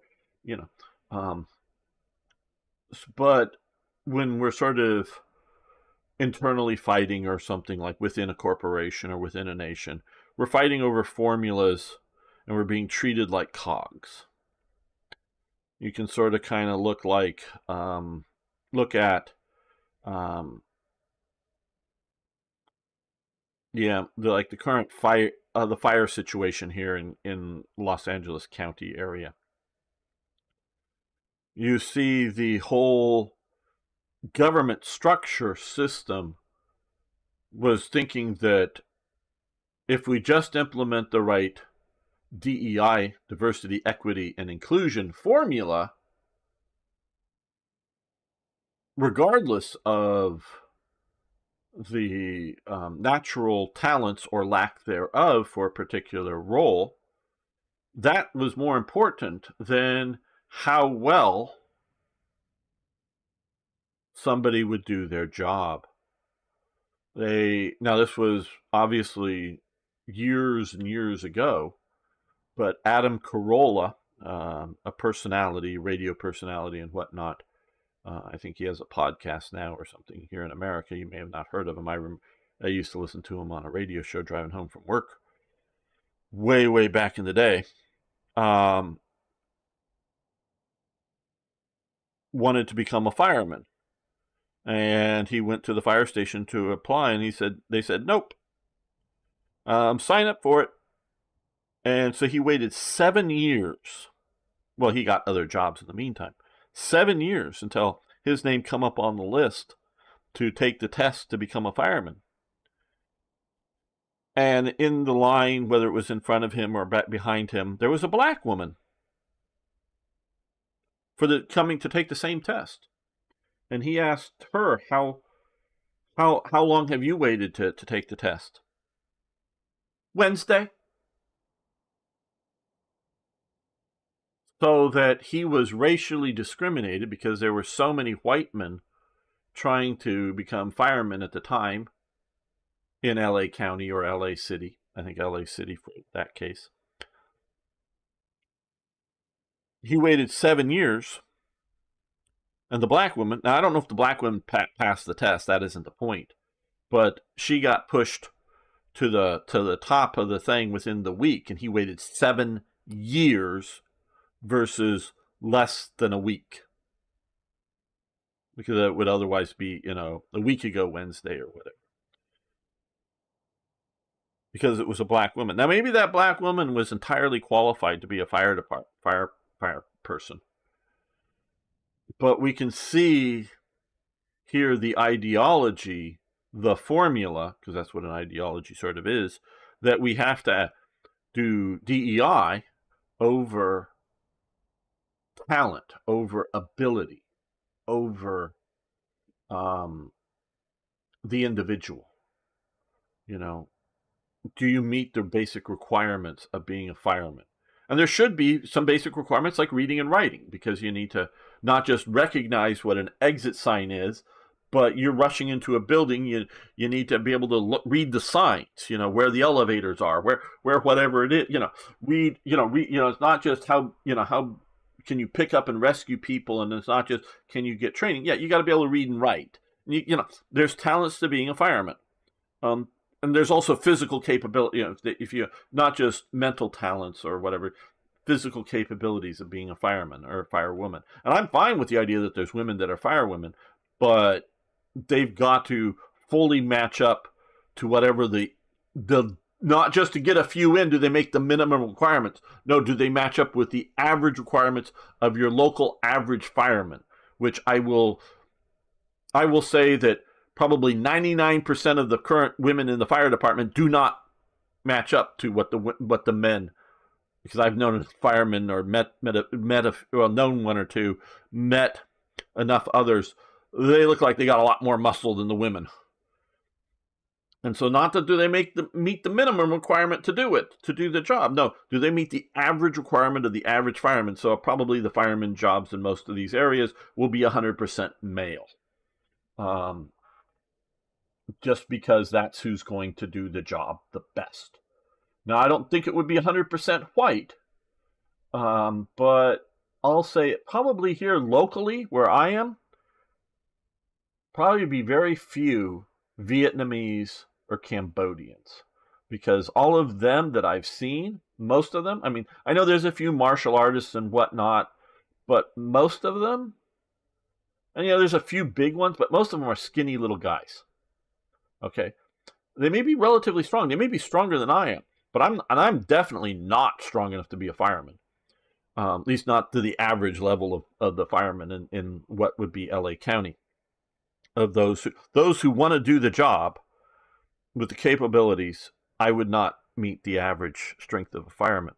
So this is not coming from some white superiority idea of mine. No, it's just I've known enough Cambodians and Vietnamese that they're skinny little guys, and they're probably not going to meet the standard. And so, yeah, and there are a few big Asians, but they're not going to be many. And how many of the big Asians actually want to be a fireman? So, it's going to be that kind of thing. And that's wrong, because what I'm trying to do is not just identify the problem, because I do think I'm not talking about an individual. I do think society is mentally sick. I mean that. The society, and I will get to your comment shortly. Society is mentally sick, being treated like cogs that need to fit into a particular formula. And we at one time or another choose a formula. It could be democracy, or it could be capitalism, or it could be democracy and capitalism and blah, blah, blah, blah. Pick a group. And here in America, generally it comes down to Democrats or Republicans or whatever. And then cheer for your formula, your side. And that's made us mentally sick as a society. It's not mass psychology as in like a bunch of people together at a sports stadium, for sports, or at a music concert, sort of, because you get a mass psychology like that, or a riot, that people that in the midst of a riot would do things that they would never do on their own as an individual. Those are sort of mass ideas like that. But as a society, we are sick. So I am trying to not just identify that, which I think I've to a degree have. I'm trying to come up with how to communicate. And again, if I say an ideology, that's talking about a formula, but an idea that, yes, formulas matter, but and things like experience matters. I went through political science, because I have a major in political science and going through university. And only one of my professors. Okay, so I have a political science major from the political science department. Only one of my professors or teachers or whatever ever held a political job. Only one. And he was like part-time at night, and he happened to have worked, or in his earlier careers, in the U.S. Embassy, both in Greece and in Turkey. So he sort of saw both sides as one tour of duty for the State Department as a person working in there. And so I had professors telling me about international relations and how that supposedly worked, who never had a political job, except for this one guy who wasn't a tenured full-time teacher at the college or university I was going to. We often just say college here in America, though. I know Europe, they sort of define some of those differently. But it was at a university. We generally call it a college, but that was teaching a night class. I did have another professor who was Danish. Yes, hi Beam Slam. Who had multiple times had interviewed Helmut Kohl, the multiple time chancellor of West Germany, and he had definitely done a lot more firsthand studying and meeting these people as opposed to just writing textbooks or publishing stuff, sitting in their office somewhere. A lot of these guys didn't leave their office to do any of their writing or research. They just read articles and newspapers and other people's books and come up with their books on. So, and you go, well, Gamer, you didn't go to Harvard or Yale or, okay, yeah, you're right. Where actually some people that, secretaries of state or former ones do take on some roles and teach.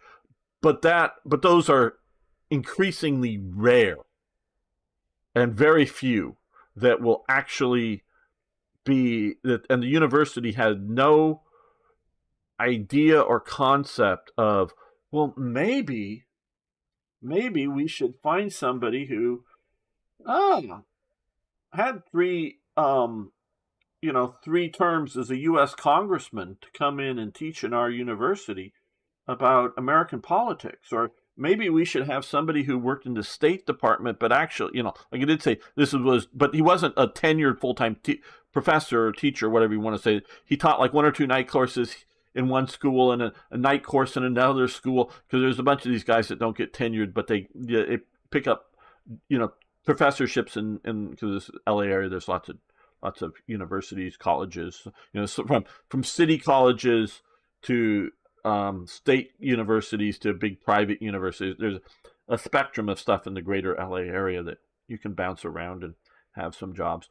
Let's get somebody who's actually worked. Doesn't have to be like a Secretary of State or Undersecretary of State, but let's actually try to have somebody on staff that wants to be a full-time professor who, it could be even a foreign. I mean, it would be great if there was a French person who worked in the French foreign ministry and who actually, was at some point an ambassador, not an ambassador, but worked in the embassy to England, or worked into a French embassy somewhere in, former French Africa, or, have somebody like that to come, who speak English, obviously, come and teach us. I would have loved to talk to, and I actually talked to this guy because he was the first one I encountered that actually had some real world experience of how these things were done. And so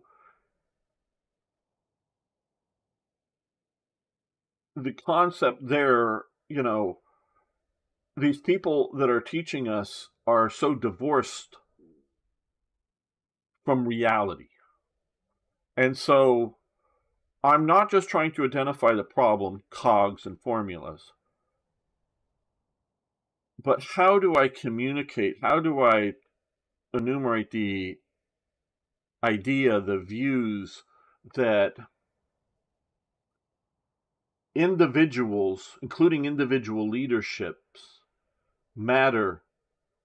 I don't know if it's as much as the formula or more than the formula, or not as much as the formula, meaning we got to, capitalism. Yeah, capitalism, with safety rails or whatever, that's the best system to have so far. Okay, so anybody who's not for capitalism, we got to dismiss. But okay, who's then the best guy to, or woman to run? Because I do think, I admire Margaret Thatcher and some other women leaders in recent history and whatnot.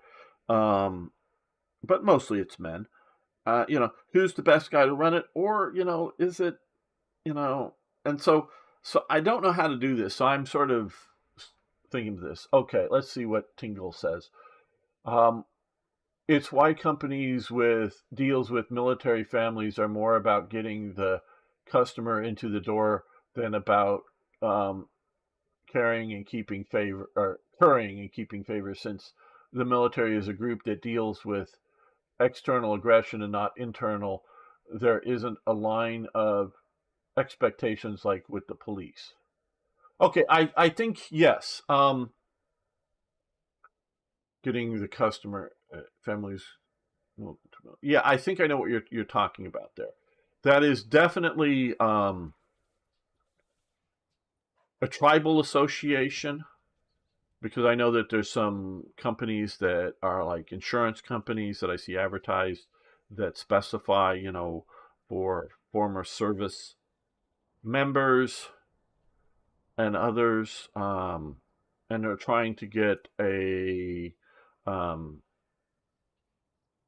certain maybe level of responsibility, like I'm thinking with the insurance idea that these people have a sort of a trained mentality so that they would be a better insurance risk than somebody who hasn't been in the military.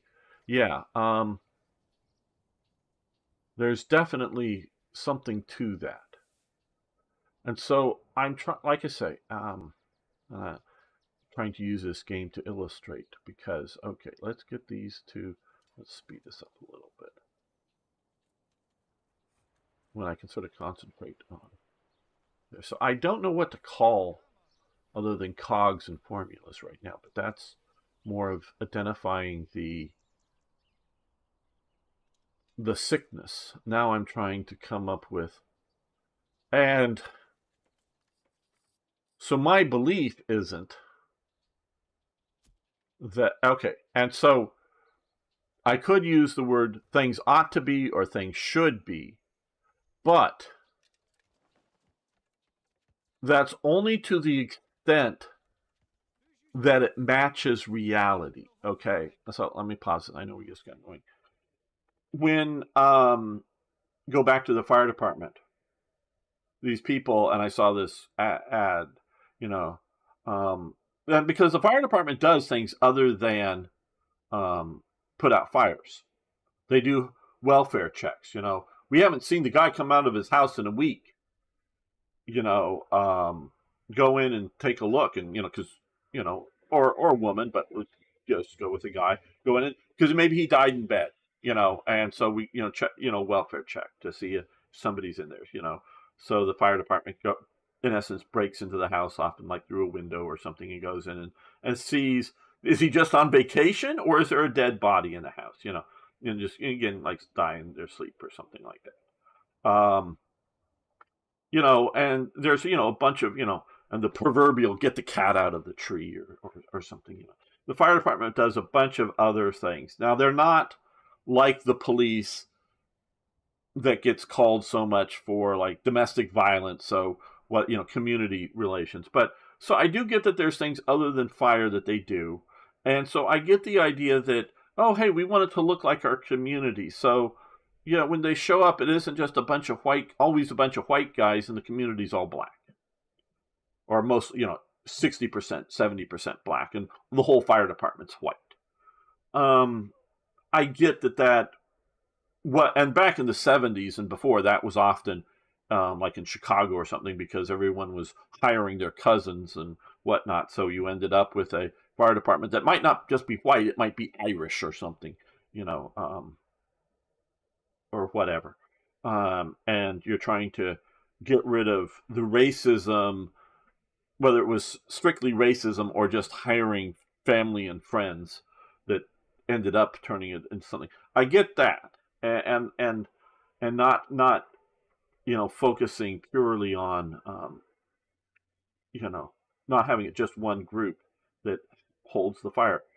And I get the idea that because you may be, because a couple of times my mother fell down and needed, called 911, and the fire department basically came and took her to the paramedics elements, because there's both. They didn't, not that the fire truck showed up, but the paramedics, which are part of the fire department here in America, they both have a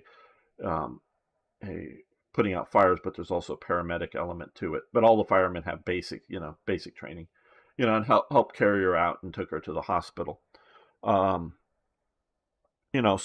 yeah, if you have because here in America you're more likely to, but I also know in Germany too, having people not speaking the local language. So one of our community, if you know who he is, you know who he is, was a paramedic, again, similar to being a fireman, in Germany. And at times, because of like their Armenian or other communities, they had people that didn't speak German well.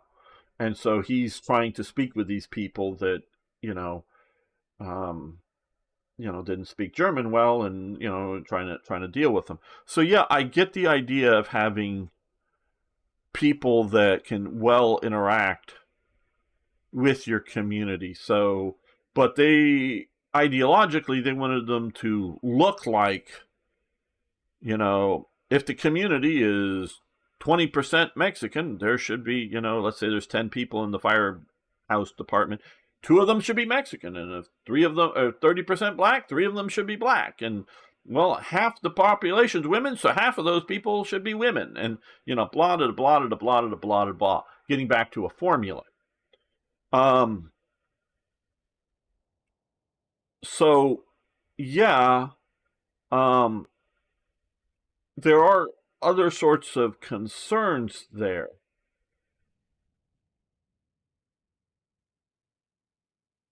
But natural talents and capabilities are required, and so they well, it ought to look like the community, okay, but they're willing to go. But the reality is, we don't have enough Vietnamese women who can be effective firemen. And we don't even have enough Vietnamese men to be effective firemen here in LA County. And we have a lot of Vietnamese. Now, more and more and more, of course, as time goes on, they're Vietnamese people, born here and gone through our school system, so they also speak English. But, it's, we don't have large amounts of Vietnamese nowadays coming into America. It was after the fall of South Vietnam, from basically 75 to 85 or something. That's when those 10 years are when I think most of the Vietnamese showed up here into America. But yeah, so whether it's a different community coming in. And so when they say it ought to be X or it ought to be Y, it's not taking reality into the real reality of life and reality of humanity and the way humans work into a factor. So when I'm trying to say things ought to be or things should be, it should match up. That statement again, and notice I'm saying should or ought to match reality. Okay, so things ought to match reality. Now, and this gets back to individualism versus collectivism. Where should the line be, lesson for the second part, to best promote humanity? Maybe that's a good way to put it. Where should that line be to best promote humanity? Where should it be? Individualism versus collectivism. Now, I don't have, and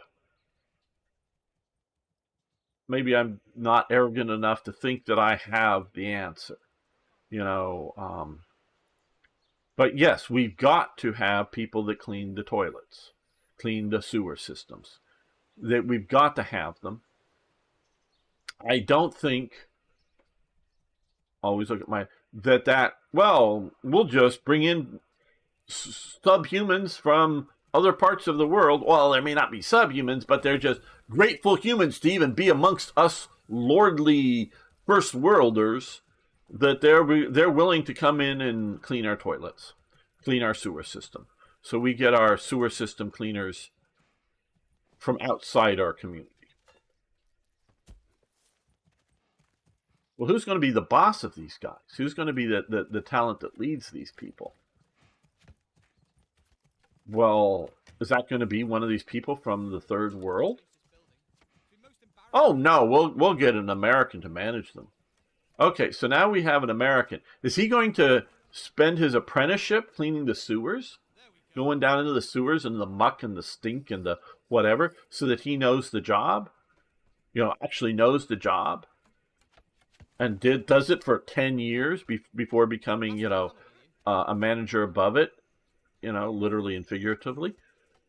Or is he just going to go to a quickie school and visit a sewer for 10 minutes, and now we're putting him in charge of these people we're bringing in from the third world, and they're the ones that are actually doing the work, being told by somebody who's never really done the work? Oh, like I said, yeah, he's visited, and he sort of kind of intellectual, experiences it for 10 minutes, 2 days, 6 weeks, whatever. Yeah, he's been down there in it. He has an idea.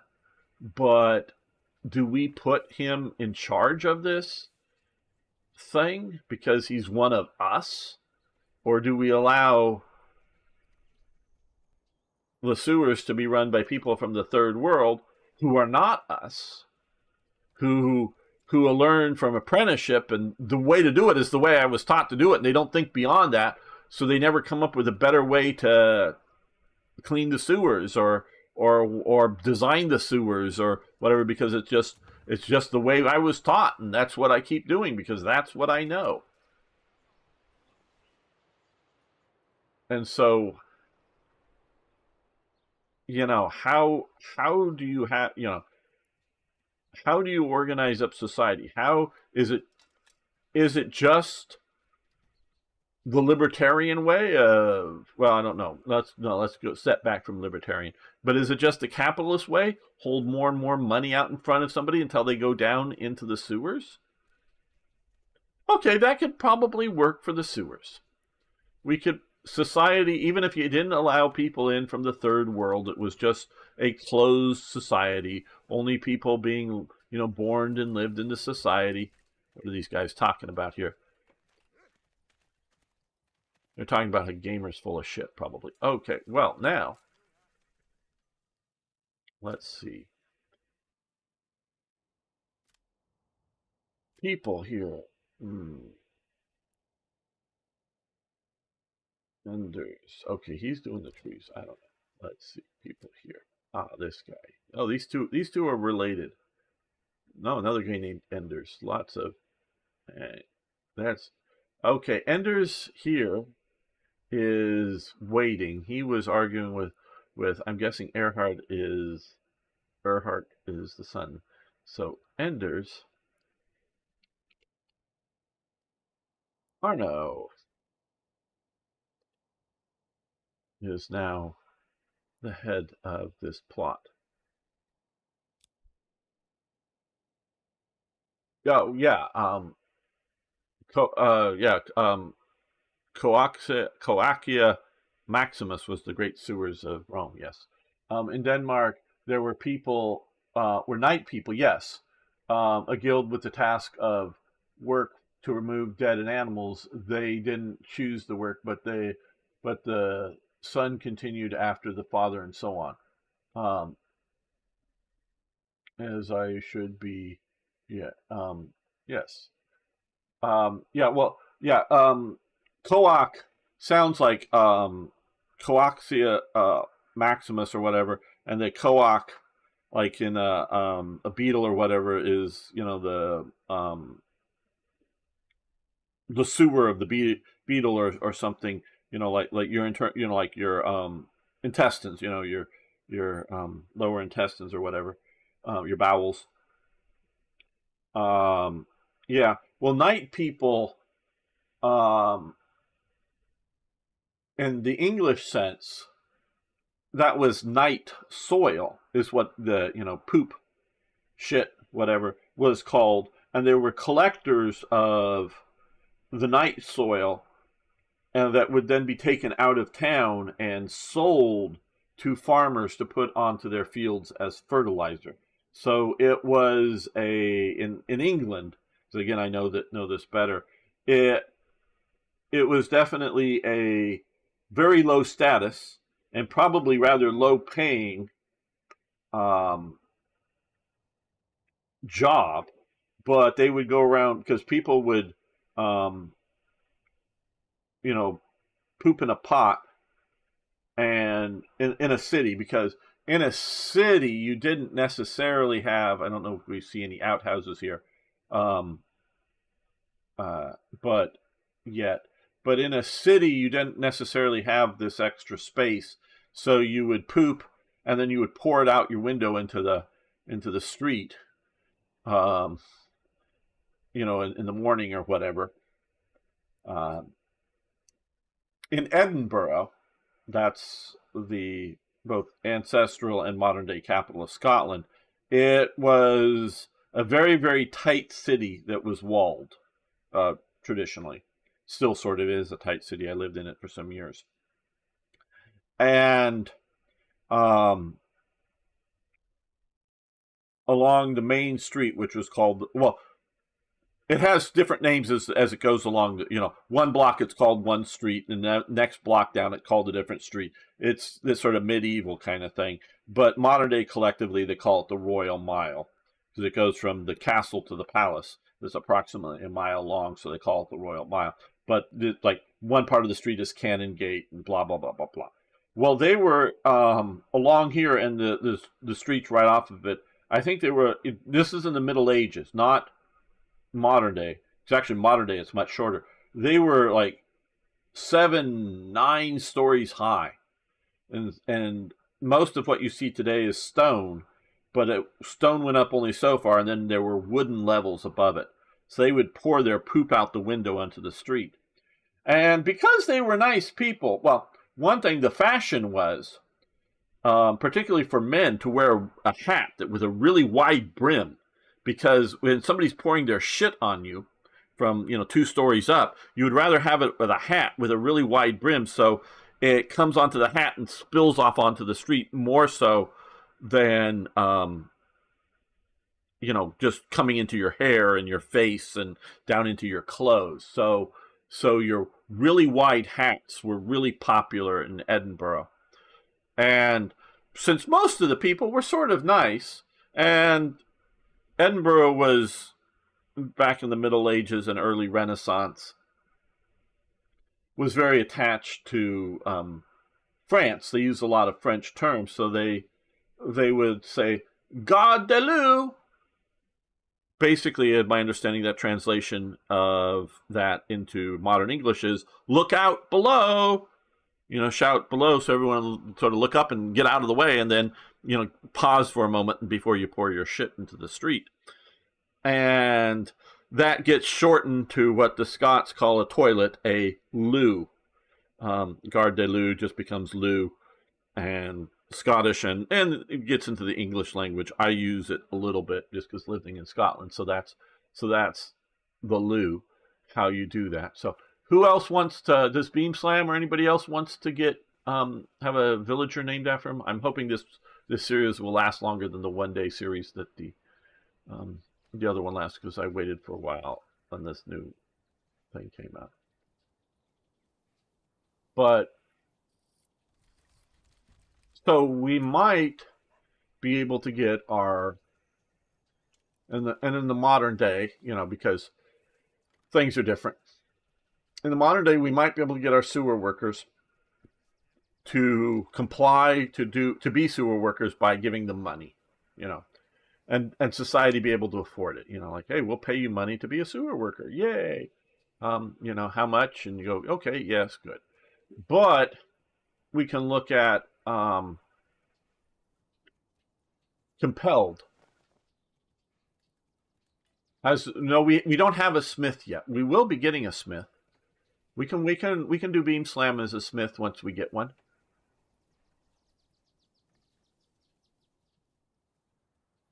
We will be having those. We do have, let's see, here we have a bloomery, we have a smithy here. So when we get a smithy, we'll find the house that whoever is working the smithy will get that to be Beam Slam. It'll be a little while, maybe a few days of the few weeks of the stream, but we'll do that.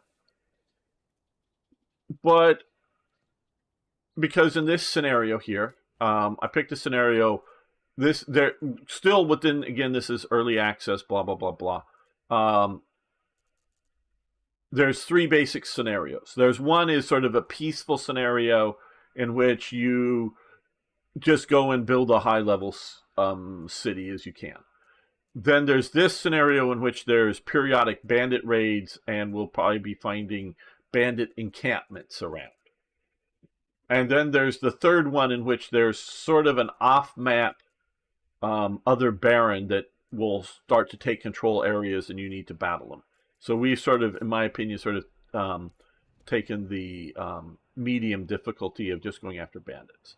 So, but that does show us with the requirement that there will be people here that will come and raid our granary and our storehouse and steal from us, and may not come so much, and like with the other scenario, come and burn our houses down, but we will need to form militias, which in a modern sense, is drafting people. You will come and be in the army. You do not have a choice. Well, your choice is some other penalties, like going to jail or whatever. If you don't take the draft, you try to run away. So that is obviously the idea of collective security, of a collective, in that there is a certain right of the authorities to compel you to risk your life, go into battle.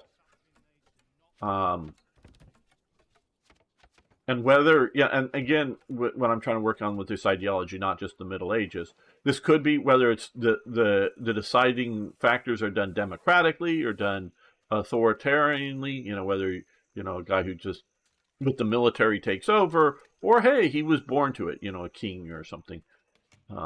Okay, now that we got this, let me come here. I specifically, okay, yeah, these are pretty orange here. Okay, so residential, what I want to do here is we need to be able to grow this community. Yeah.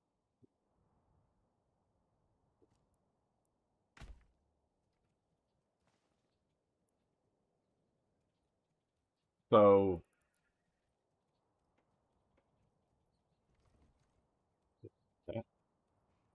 this will give us, when this is done, priority high, make sure they finish this before going on to some other ones. That'll get 4 of our 5 families, because we have, once this is done, we have 5 families. 4 are unassigned labor right now that are doing the building. 1 is assigned, I believe, currently doing the logging camp. Yep. Once we get things more settled as like a blacksmith or whatever, that'll be a more permanent type assignment. Right now we're juggling things on. So again, when I say ought and should, it should match reality, not an idea. It's not perfection is the enemy of the good, or a utopia, which one of my professors, I forget, it's like from Latin or something, meaning non-existent. It doesn't exist. Utopias cannot exist by their pure definition, because nothing is a utopia.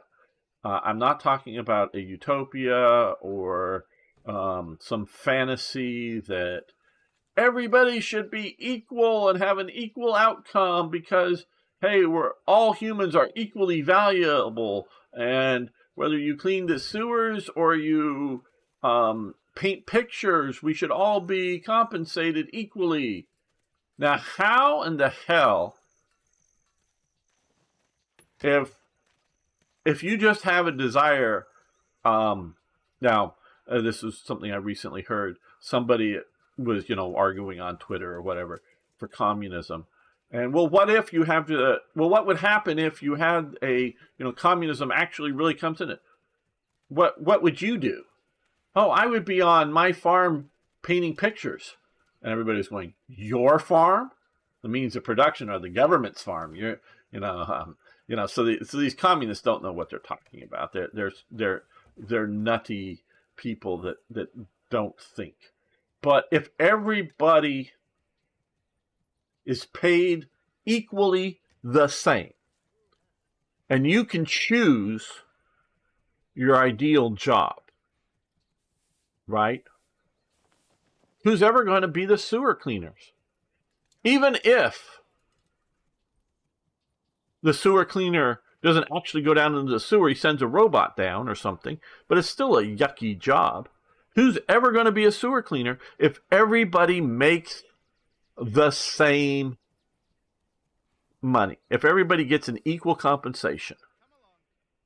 If the person who runs the wiring, in a modern house, the electrician who comes in and runs, oh hey, yeah, I like the playing with electrics, and let's presume you've got to have a job. You can't just, in this society, this communist society.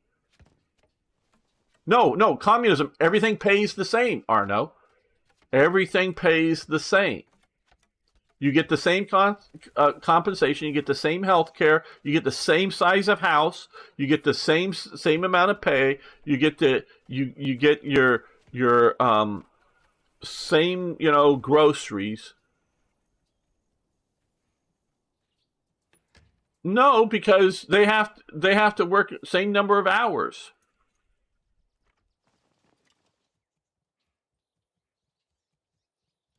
Sewer people can sleep long in the morning. I don't know. I mean, I don't, no, but they got to work 8 hours a day. Everybody's got to work 8 hours a day, whether you're the electrician wiring the house up, or you are the guy cleaning. Now, if you're building the sewers when it's, before it's all mucky and yucky, you're just digging trenches and putting in sewer pipe. Hey, that's pretty clean work. And whatnot within your society. But if everybody here makes the same amount of money, has the same health care, gets the same food, gets the same amount of clothes, nothing is better than anybody else. Right. Exactly, Arno. So this is why communism cannot work.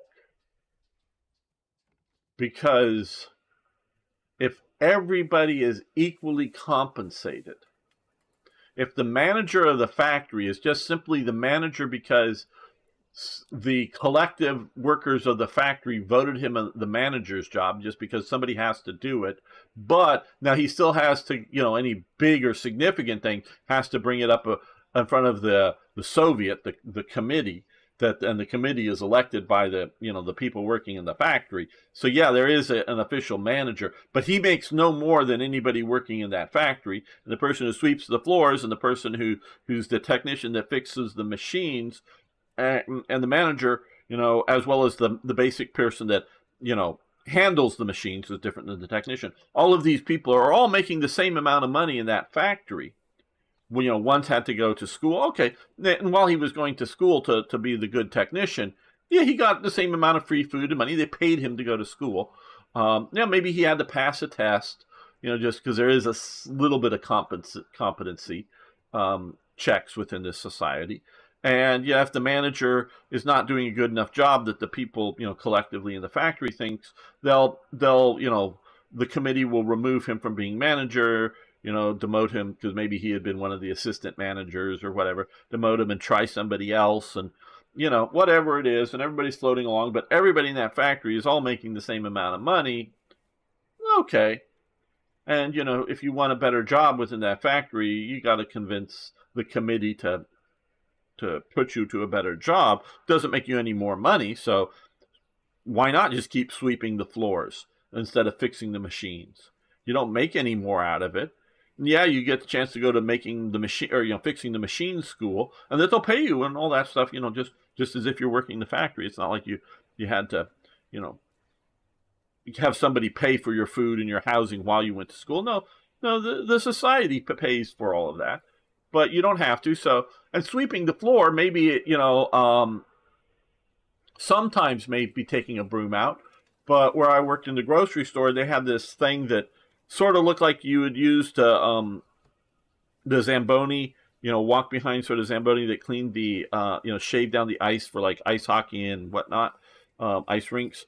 But it was sort of like that. It was just sort of a walk behind motorized cleaning, shampooing, whatever kind of thing for the floors. Yeah. And to me, that part, now they had also cleaned the toilets too, the cleaning staff. That was different than the people that I was doing.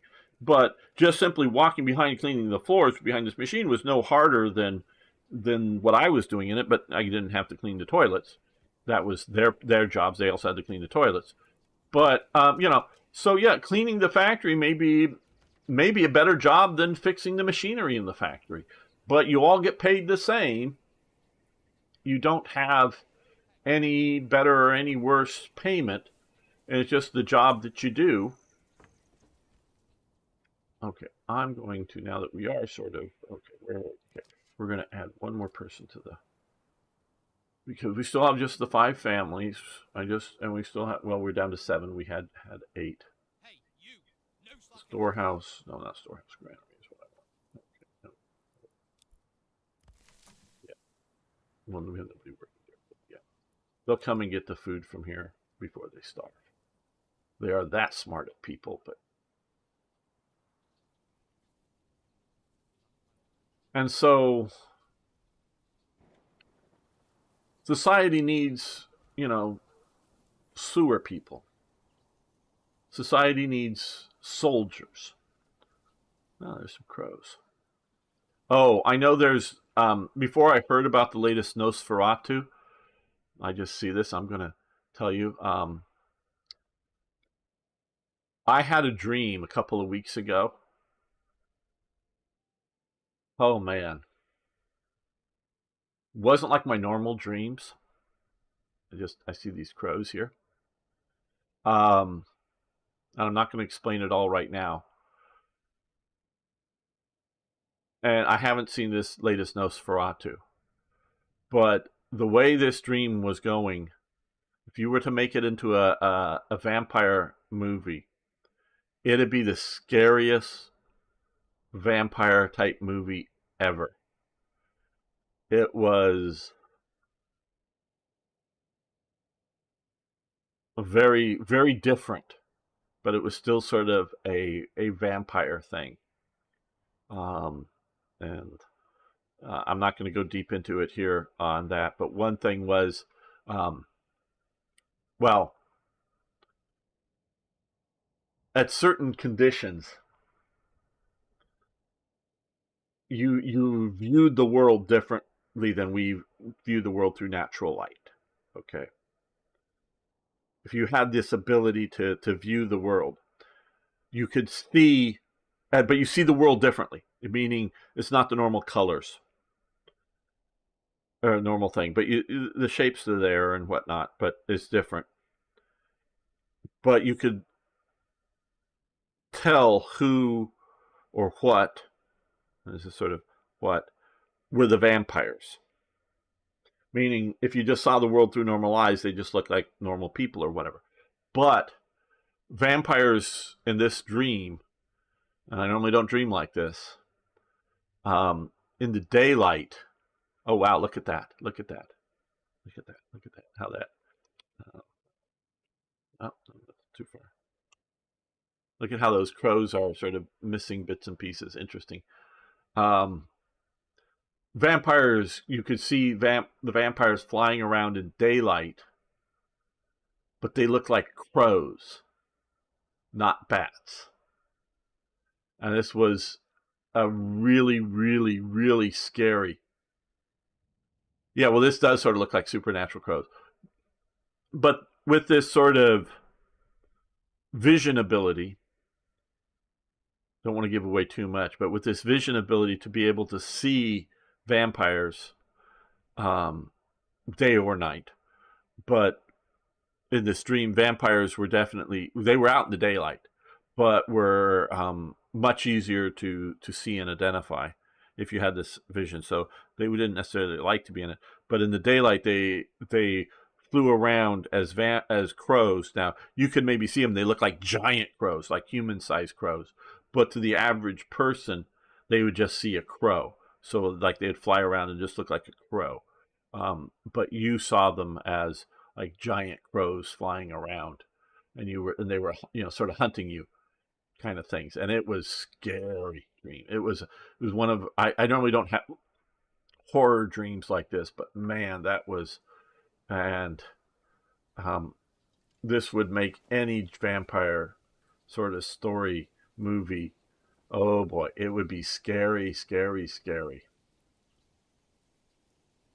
Oh well, it has a starting for it, and the whole dream had a bit of a plot and a bit of an idea. Um, it was from a viewpoint. Okay, I will say this much. And my dreams, this was more coherent than most of my dreams, but it was sort of told from a viewpoint that sometimes in my dreams, and it does switch around in the way I dream. Sometimes I'm like watching television, meaning I'm watching events and I'm not there.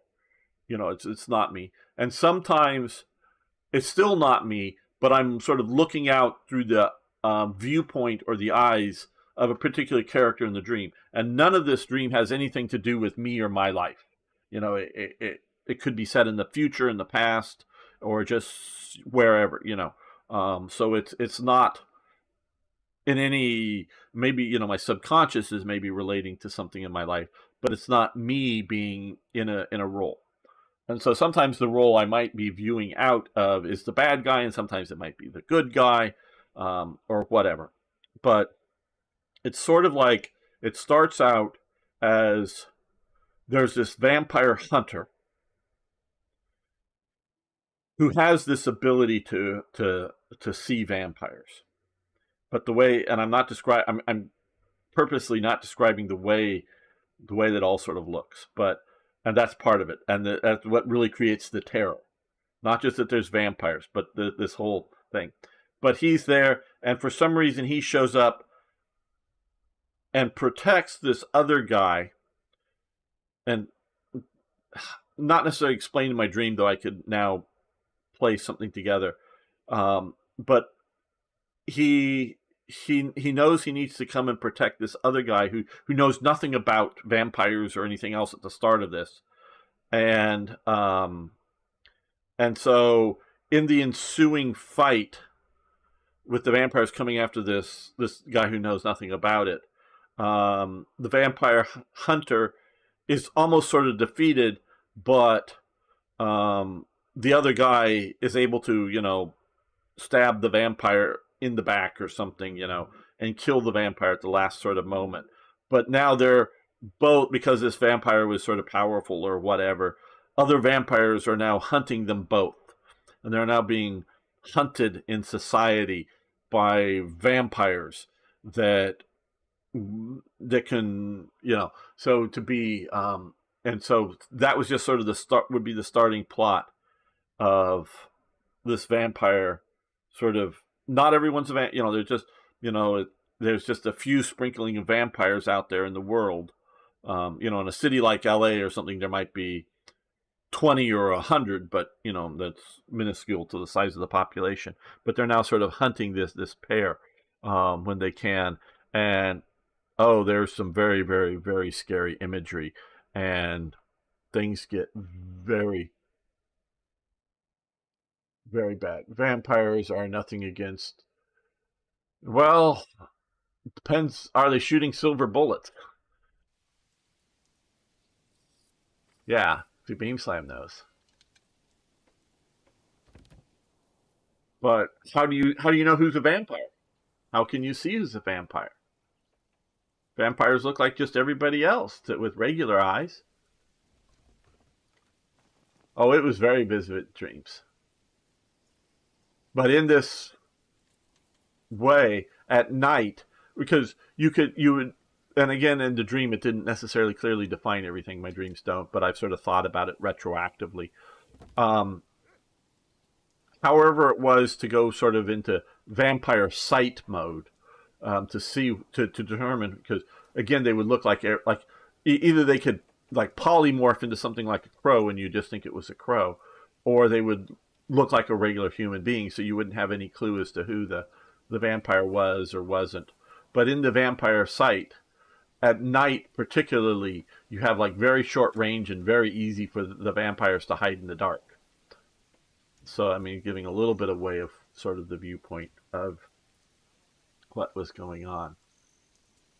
So, yeah, and if you're being attacked in the middle of the day, well, then, in the middle of a crowded area, well, people would just see somebody attacking you and try to stop it. Um, so the vampires, aren't all powerful or so yeah, at night you sort of got to fortify up, or if you're moving around, who's around the corner, um, who's the next, danger coming. But during the daylight, coming, around most things. Now, if you get yourself isolated, and they can find you, it's not like they. Well, I will say that when you're using vampire sight, they would have some ability, even though you're not a vampire, they could detect you're using that. So there was. So if you weren't using the sight and they didn't know what you look like, and they weren't all like immediately hunting you, but the ones that were hunting you, if you're just walking around normally and you're sort of disguised, they wouldn't know who you were, you know, more than anybody else. But so it wasn't like constant, but in this dream. So yeah, I don't know where this dream came from. I don't know. I have no idea. It's not my normal thing. I haven't watched anything Dracula or vampire, or read anything Dracula or vampire. And this is before. This is like a week or so before I heard about the new Nosferatu movie. So I had no idea where this dream came from. Well, even if a vampire gets hit by 600 rounds a minute, they wouldn't survive. No, they just turn into mist and disappear. Or when a vampire gets hit by 50 cal. No. You may temporarily defeat them, but they'll just retreat back to their grave and reform and come back. Pull through the heart. Should also kill or fix a vampire, so it might work with a machine gun.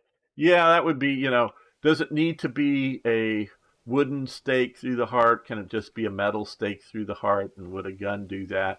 But normally, since most of these vampire tales are told in the modern era, regular bullets don't do it. You need silver bullets. but then the vampire is normally fast enough to dodge and get out of there.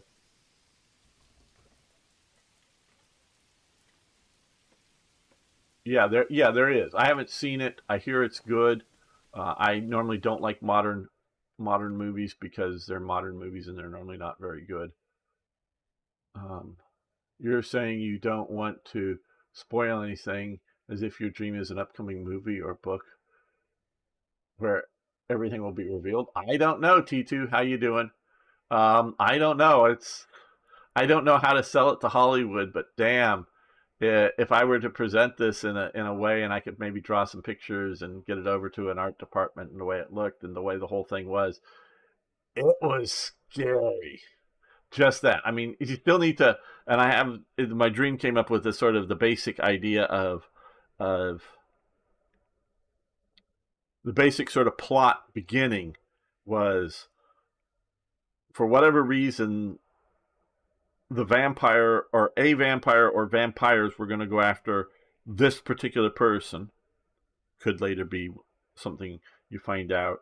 And a vampire hunter type knows it. And his main thinking is he just wants to kill vampires.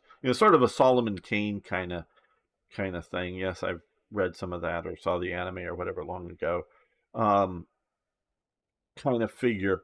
Um, it going not initially not so much to protect this guy, but to take out the vampire. But he knows he's hunting this guy, and the vampire is specifically going after this human. And I'm not sure whether in this viewpoint whether in vampires were like a sort of a separate species or whether they were just infected, whether humans could become vampires or whether they would have children on their own or whatever, were they the undead or were they just another thing? I don't know. It's not clear. But, and then so there's this initial sort of action and fight, and they kill the one vampire, and sort of accidentally or whatever, this other guy gets the ability to see vampires in this encounter.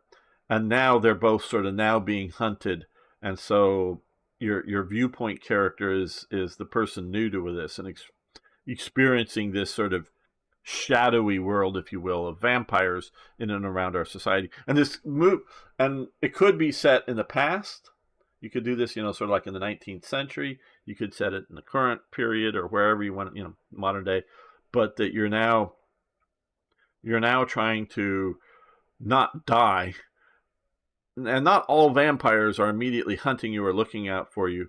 But if a vampire detects that you're using vampire vision, however that exactly works, and I'm sort of only vaguely understand it, but how or why it would work. But when you do, they can detect that you're using it, often just to flee. But and there's various power levels of vampires, but it's just scary. So yeah, it's just sort of a scary thing. Could be a movie. I don't know. The original Nosferatu is from the 20s. Yes, it is a silent movie from the 20s. I've only seen clips of it. Um,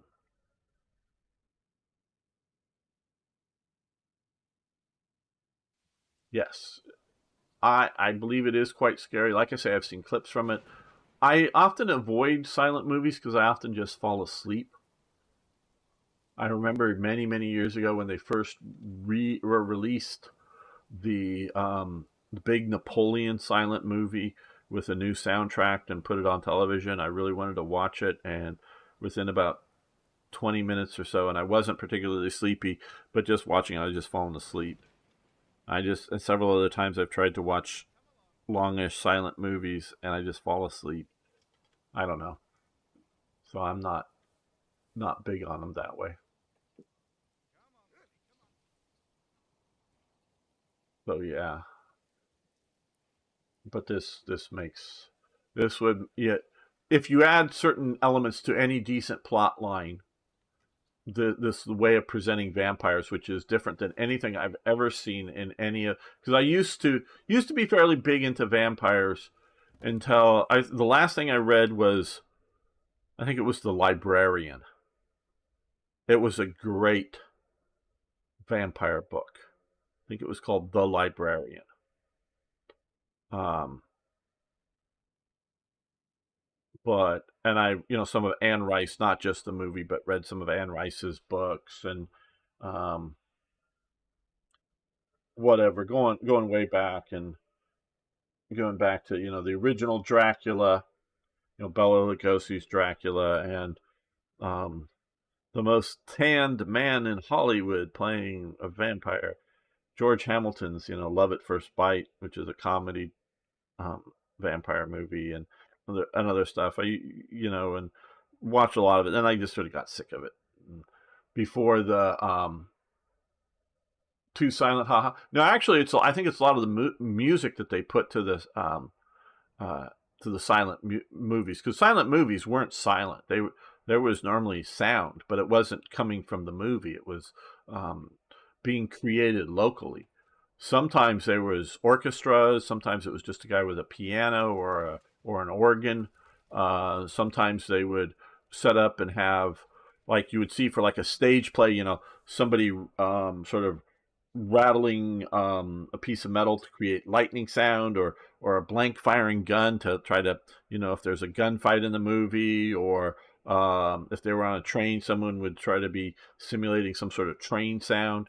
Yeah, in movie houses, they would try to make a soundtrack, if you will, but there was no linked dialogue. It's really, the Jazz Singer was the first big budget talkie that they had linked, um, you know, linked the dialogue, so that the mouth movements matched up with the dialogue, meaning it looked like, the person was actually speaking, not like it was like a foreign translation. The mouth moves and then somebody says something, or like you see some of these bad things. So yeah, but yeah, just sort of the music and whatever that they put with the soundtrack of that Napoleon. And I've also fallen. I there was a good production of, what is it, The Ring, and the Ring trilogy or whatever, from uh, the opera guy that Hitler liked. Um, what's it? Who is it? One of you guys can remember? I mean, I know it, but I'm blanking on it. They used to do the festivals. Um, Wagner, yeah, Wagner. No, no, yeah, Wagner, the 19th century opera guy. The Das Ringen, or whatever, the Ring trilogy that Hitler bases a lot of his sort of mythological viewpoint on. Yeah, Riefenstahl. She's obviously the movie production person, but I wanted to watch the years ago. Tried to watch some of that because I wanted to understand better. And even though it had subtitles, trying to read, the English subtitles to the German operetta um, thing, I was falling asleep during it. I just, where is it? Well, what am I missing here? Oh, is it under houses? Yes, here. Okay. Yeah, we'll put it right here. Nibelungen, yes. That T2, yes. And I was trying, I think it's a three opera cycle, or whatever you want to call it, that all that. And it just, again, I was trying, this is back in my 20s, and I wasn't like staying up late or whatever. I was just trying to stay awake to watch it. So I've never gotten through it. And I think it is sort of important to understand, Hitler and German National Socialism, etc., etc. But I still have not gotten through it. I would love to, but maybe I could stay awake now, but maybe not. I don't know. So some things just put me to sleep. We have somebody here, hopefully keeping us fed. Okay, now Well, let's look here. We can do one of these. Well, right now this would be bad because we have no berries. We do have advanced pawn keep, or we do have a pawn, so that would be useful, but we're not there yet. Trapping enables hunters to skillfully lay traps in the forest, which gives passive income to me. That might be useful. Well, that's basic armoring and charcoal burning. That's maybe later. Trade logistics. Well, that, and it's designed to not be able to do all of these. Foreign supplies, bringing stuff in from other parts. Heavy plow, that's very good. Enables the oxen with a farmhouse to really farm. Now we are going to be,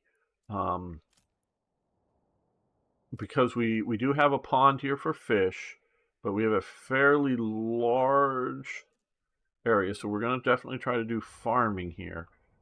But what we also can do for food is orchards. So we're going to do orchards. That's good to do early on, because we can take this here, and we do have a little bit of there is both the idea of his money here. Well, this is the treasury. Do we no longer? Yeah. Looking here. Okay. Yes. Regional wealth. There's both regional wealth as well as his treasury. So we have regional wealth, looks like, of that. So we could do, okay. We will do, because this is cheaper, we will do this eventually here. Once we get a little bit more, maybe I should have picked something else. I don't know, but we'll do this. We'll do this here. So now the size of this determines how much productivity it is. And with the menace of forethought, this isn't big enough. Like you see, it's big enough to construct. And we have the money here to construct another vegetable garden. But I specifically did this so that housing here is not equal. The house itself is apparently virtually equal, but the plot of land. So this person here is better off. People, who's living here? Okay, we have Hans living here. And so they're going to now develop a vegetable garden. So they will live better than their neighbors. Hey, Elizabeth, good to have you here. Saw that you're posting over on our Discord. I'll read that a little bit later. Live Nibelungen would be more catchy, I imagine. Well, I don't know if it's easily translatable to be a in English operetta that I could, without trying to read subtitles, just understand, opera or operetta or whatever, like a Gilbert and Sullivan's, but in English. I know that changes it from Wagner and the language. The meaning, the depth of feeling of meaning is lost in a lot of translations, but still it would be better. So yeah, I would love to watch that. Not that I would necessarily love it, just love to watch, to understand the founding elements of Little Mustache Man as a youth before he got a mustache, because he used to, like the story goes, I don't know if it's true or not, but used to sneak into the opera house and watch it, just because he didn't, as a kid, didn't have like the price of a ticket, and just watch it from the stairway or something, and not just Wagner, but other things too. They didn't have TV or radio or whatever back then. Time to learn German? Well, yeah, but it's, learning other languages is great.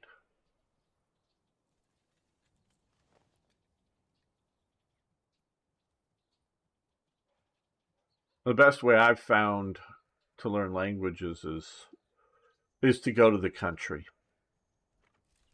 It really is.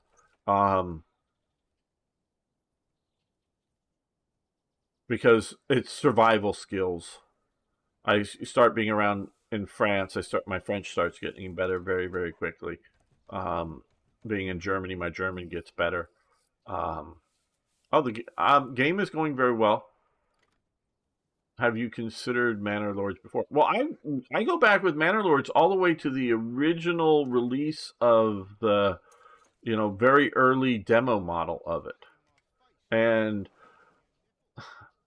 I've periodically interacted with the developer, meaning we've gone back and forth on Twitter, comments back and forth a bit with the developer on Twitter. Not that I really know him or he knows me. It was just whatever I was saying was at the time was worthy enough for him to comment on and reply to, and then I replied back, and then he replied back. So it's not like he's a best friend or anything like that. But so yeah, I've sort of been paying attention to Manor Lords, and that was before, or no, maybe after it was after the big demo came out. But hello, Lord Samuel.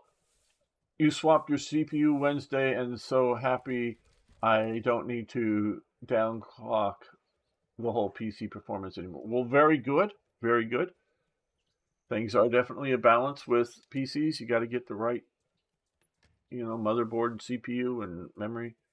It was a point where I was getting random blue screens in games that refused to launch, just instant crashing. Yeah, that can be bad. I do have stuff that just minimally overclocked. Nowhere near pushing what you could push, just because I want a more stable system.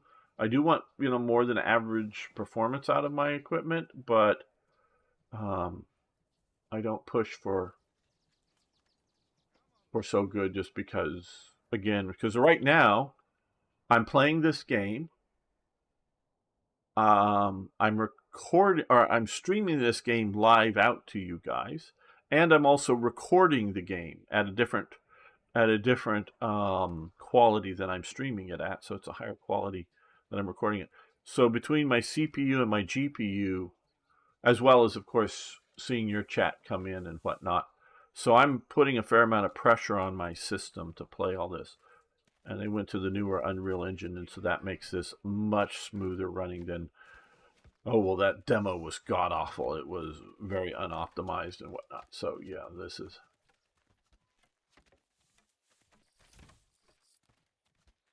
more refined. Banished. I don't know Banished. The Intel voltage. Oh, yes. Oh, yeah, no. My generation, I think, is 13 gen, and I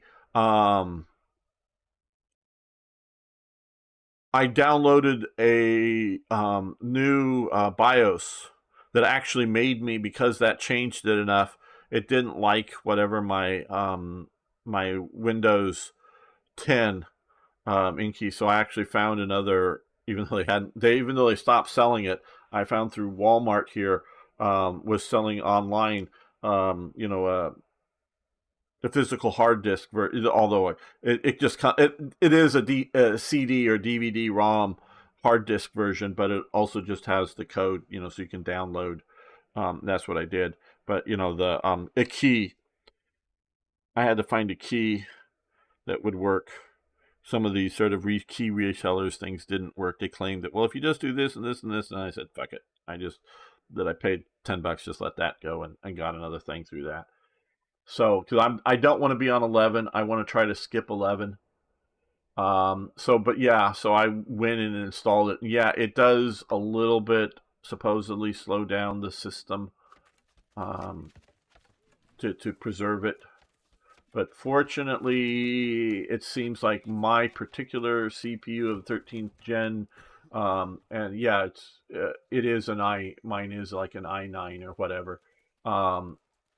Wasn't one with the bad silicon, and it had yet to have the over push drive to shut it down. So with the new BIOS or whatever, it will keep it from pushing too hard. So yeah. Oh, Intel. Yeah, Intel really, really made a bad mistake and kept it and hit it and kept it going way too long.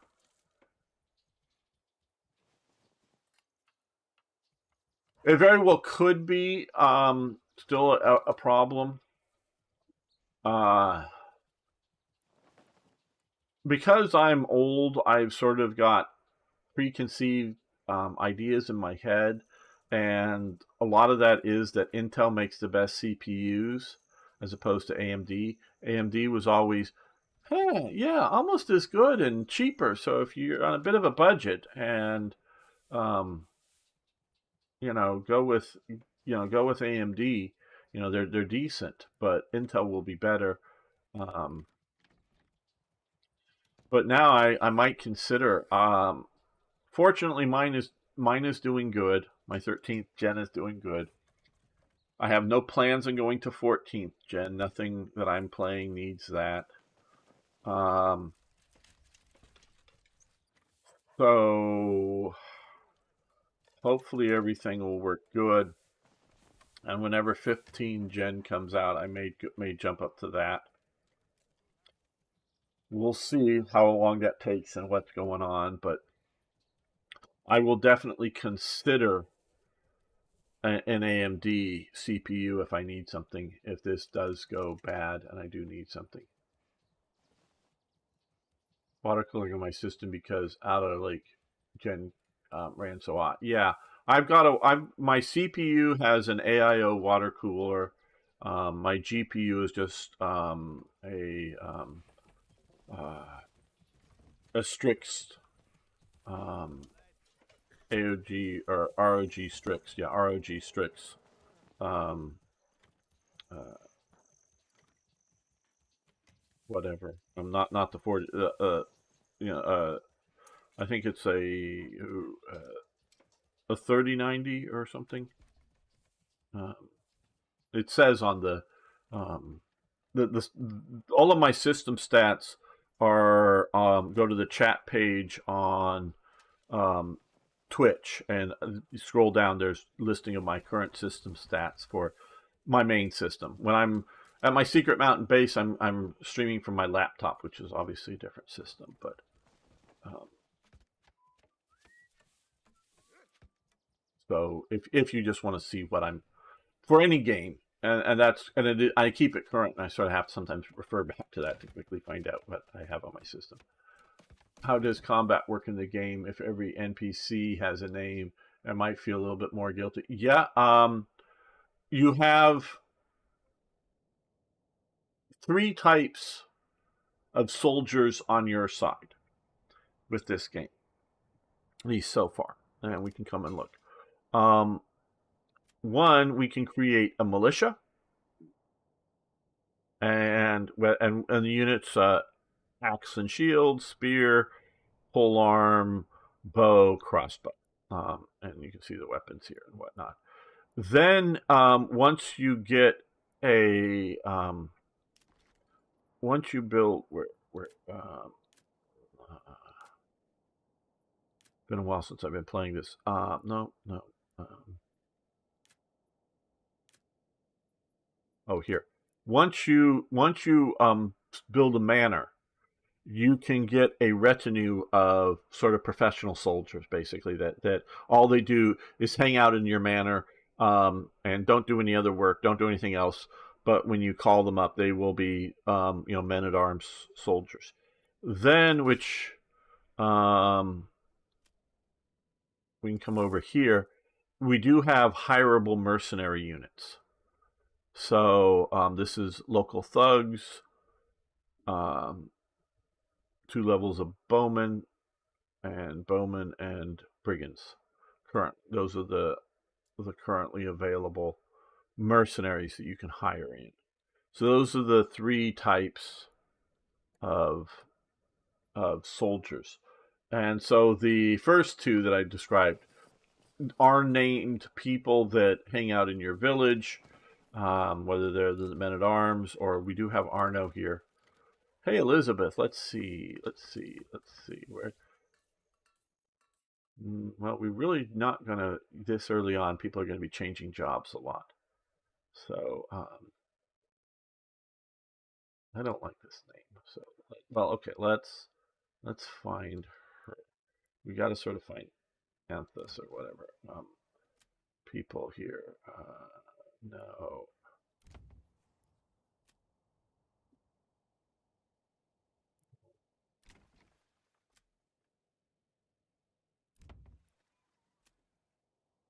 Oh, there she is. So let's try Elizabeth here. Elizabeth will show up in the game.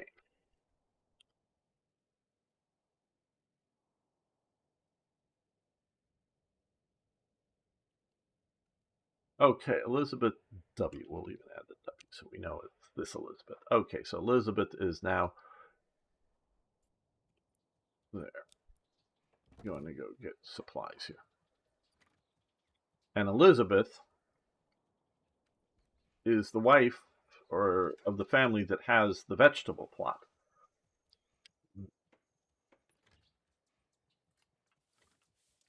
Yes, married to Hans. Yes, is that who?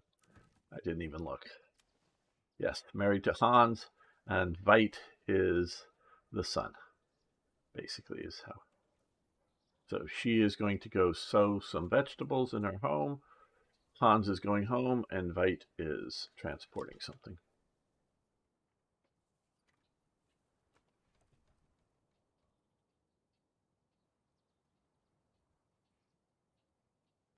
They still need to dig the well. Somebody needs to go and take the oxen.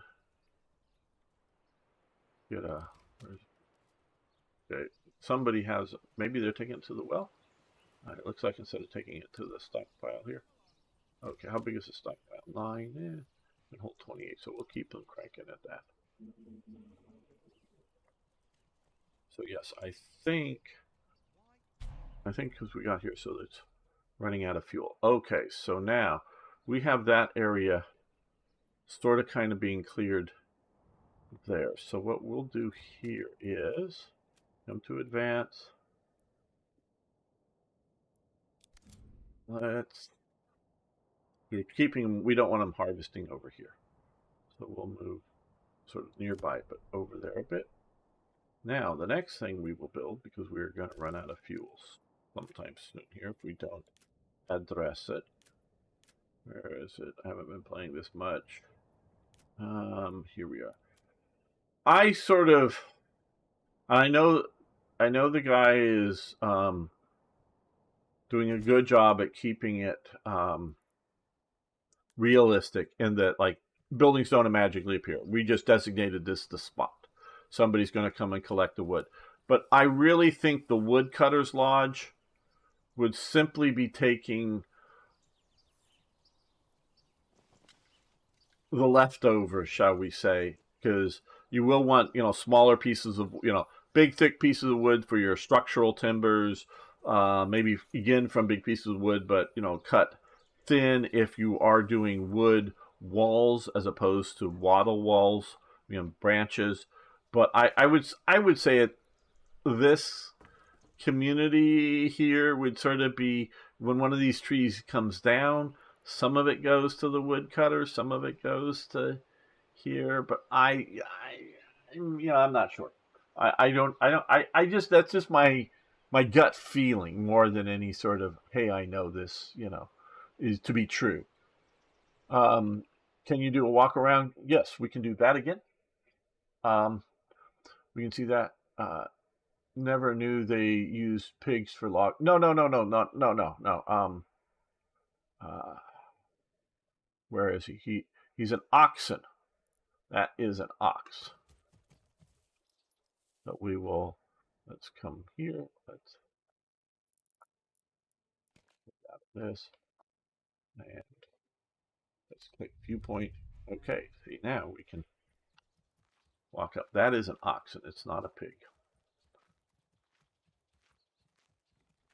Yeah. Well, looking at it long range, it might just sort of look that way. It's not a big B. Sorry. It's just your viewpoint. We'll walk back over to the garden. I'm sort of chasing the oxen now, and this is the only speed we move at.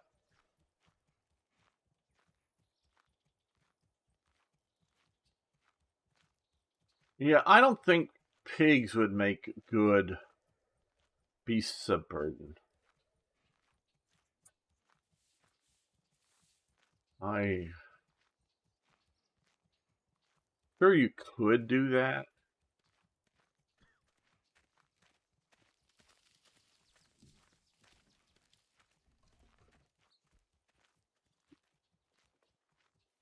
Oxen are mostly just they're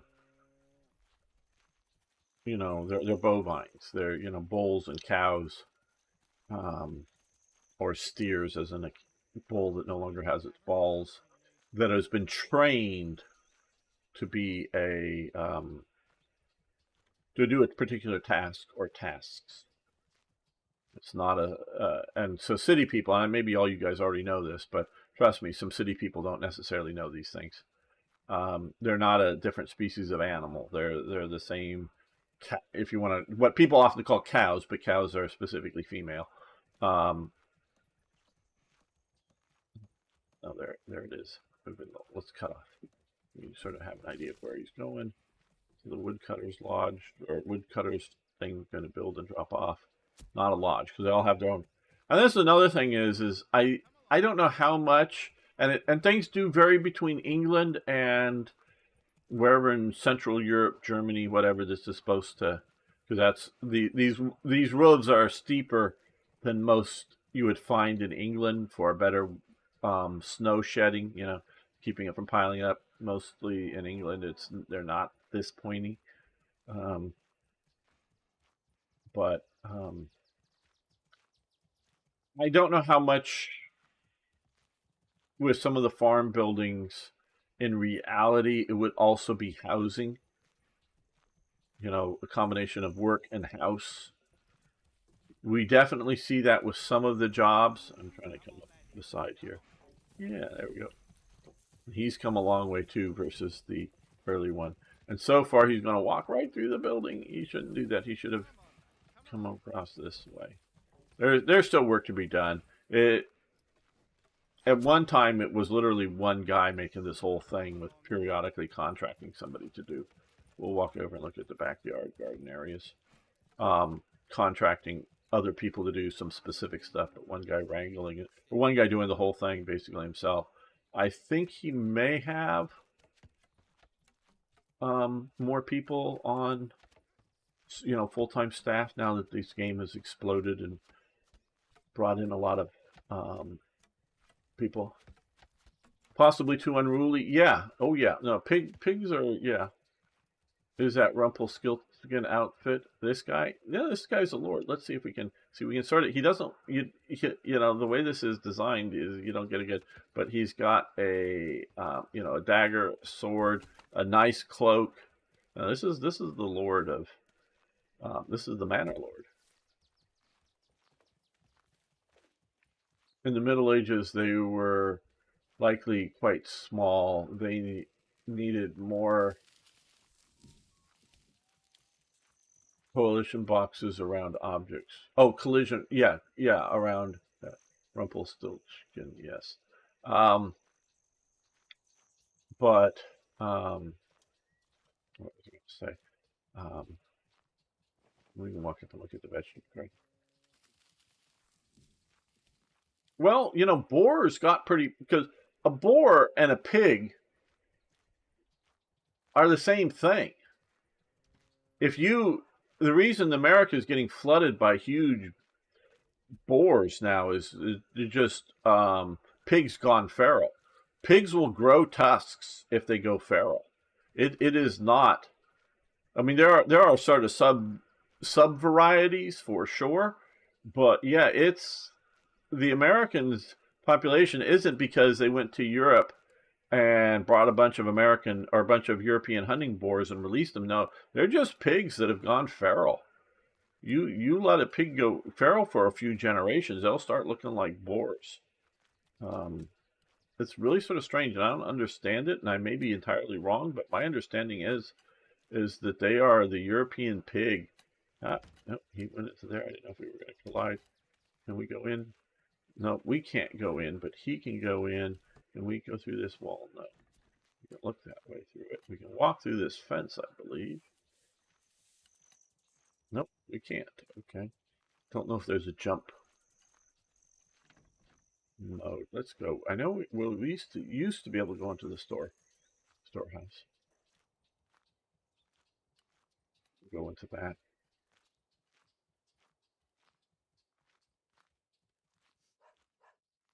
Maybe now with the ladder it's changed a bit.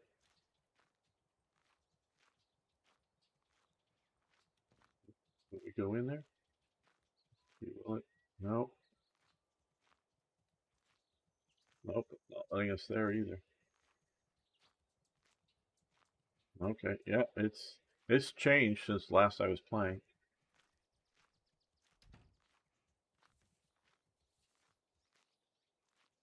I think hog is actually a different thing though. No, a hog is just another term for pig or boar.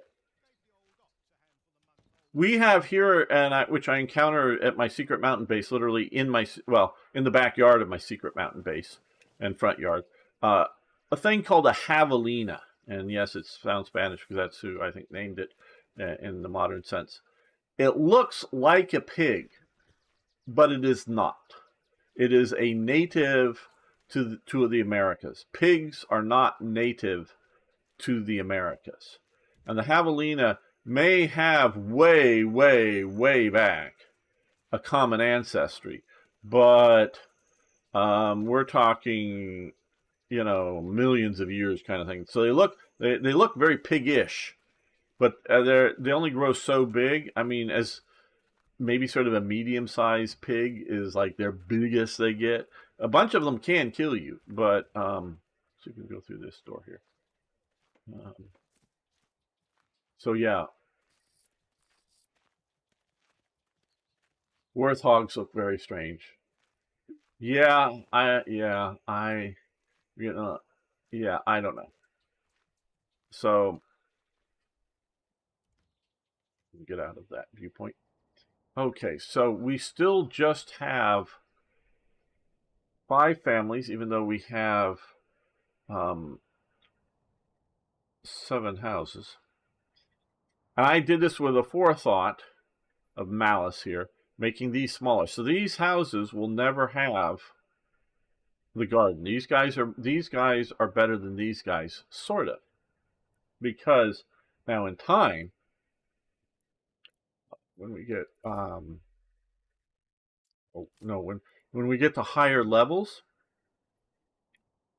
we'll be able to upgrade and we'll be able to add artisan workshops and whatnot. But these places will also be able to have artisan workshops. So this might be someday a Fletcher's. So he would work in his home making arrows and bows, and also have a carrot garden, a vegetable garden. Or the Fletcher might be over here without a carrot garden. So why? What? See, I am a hierarchicalist. I don't know. I'm not a leveler. I am anti-leveling. Levelers, at least as my experience is a term, and yeah, I do know in the Middle Ages there were similar sorts of attempts. But levelers in the Renaissance era in England were people that wanted to develop equality. They weren't communists, as far as I know. Now, some of them might have been, but they wanted to level society. Now, of course, realize that they're coming from the idea that there's a king, there's nobility, there's actual nobility, and then there's like the gentry, which are one stage down. May or may not, the gentry might or might not have like a knighthood, like Sir So and So, but it could be just the honorable whatever, the gentry, and then you would have like the middle class burghers, the guy who owns a shoemaking shop, and which both like the idea of the shop that you go into to buy something, go shopping, but also production shop that would employ people, maybe just his family or whatever, but a more than just a simple cobbler. This kind of town, want get a few more things, might have a guy who locally, makes the shoes. That's just a part-time gig because, let's say there's 3 times 5, there's 15 people in this town. I know it's sort of symbolic. He doesn't need to, 8 hours a day. And back in the olden days, here it would be 7 days, or not 7 days, 6 days a week. He'd be expected to work more than 8 hours a day. Let's say 12 hours a day, 6 days of work. He doesn't need to be making, if he spends all that time making shoes, there's not a big enough customer base. But he may be the best guy in town to make shoes and make them nice and make them last a bit longer than just somebody making their, trying to make their own shoes. And so, yeah, you may have a cobbler. Yeah, javelina. The thing that looked, yes, I was exactly javelina.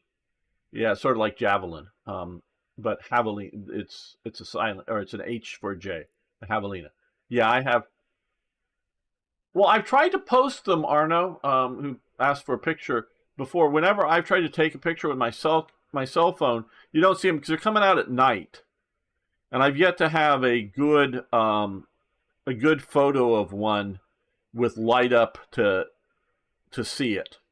Well, I've tried to a couple of times, and this last few times it was at times that there was like, well, there were a few babies, but there was probably 10 of them, from little babies on up, sort of in my backyard, front yard area, sort of, unless I wanted to start shooting guns.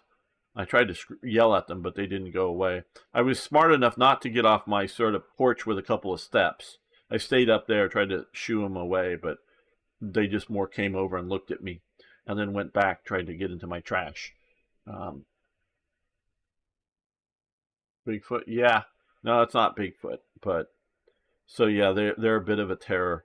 And I've also found out, talking to people, there had been a few years ago, there had been a mountain lion problem on my street that they finally had to kill it because they kept taking it away. They're not supposed to kill them. They kept taking it away, and very far away supposedly, and it would come back. And I guess they tagged it or something to know that it was coming back. Now there's supposedly a new one, and my one neighbor, who I think is an asshole from beating him just once, he wants to put out a dead chicken, buy a chicken, just a chicken carcass, whatever you call it, an unbutchered chicken at the grocery store, and hang it on a string or whatever out in his backyard so he can watch the animal come and eat it. But there's a little in between me and him. There's a family with little kids, and he's trying to attract a goddamn mountain lion. Ugh. Mountain lions, they can be deadly. Oh, very much can be deadly. They don't attack full-size human beings just to go after them. They would go after a kid, and also on the other side of my house, there's a even smaller kid. They would definitely go after a kid. And if you sort of felt, if the mountain lion felt cornered, felt threatened, it would attack. Trust me, it would attack. But they don't see humans, generally speaking, as prey. Normally, they see humans as prey is when you got a jogger jogging along a mountain trail, and something running, it must be prey. Let me go get it.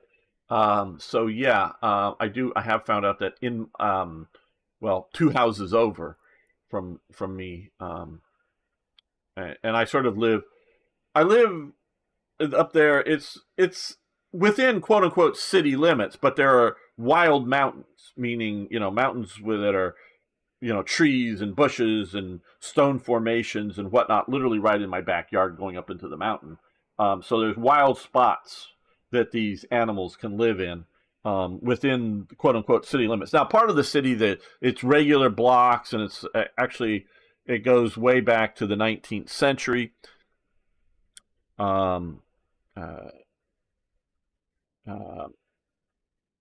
Oh boy, I want to say Doc Holliday.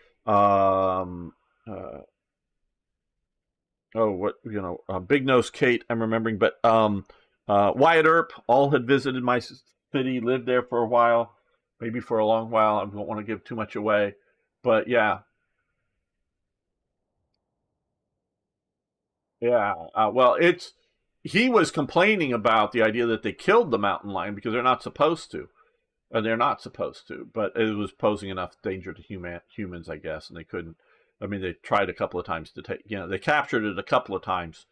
Putting a box or whatever out with like a dead chicken or something in it, and that you go in and would shut and trap it, and they take it away, however far, and it made it back. And I guess at some point maybe they tagged it or something so they knew it was the same one that I'm talking probably many miles away, but for some reason it knew to come back there.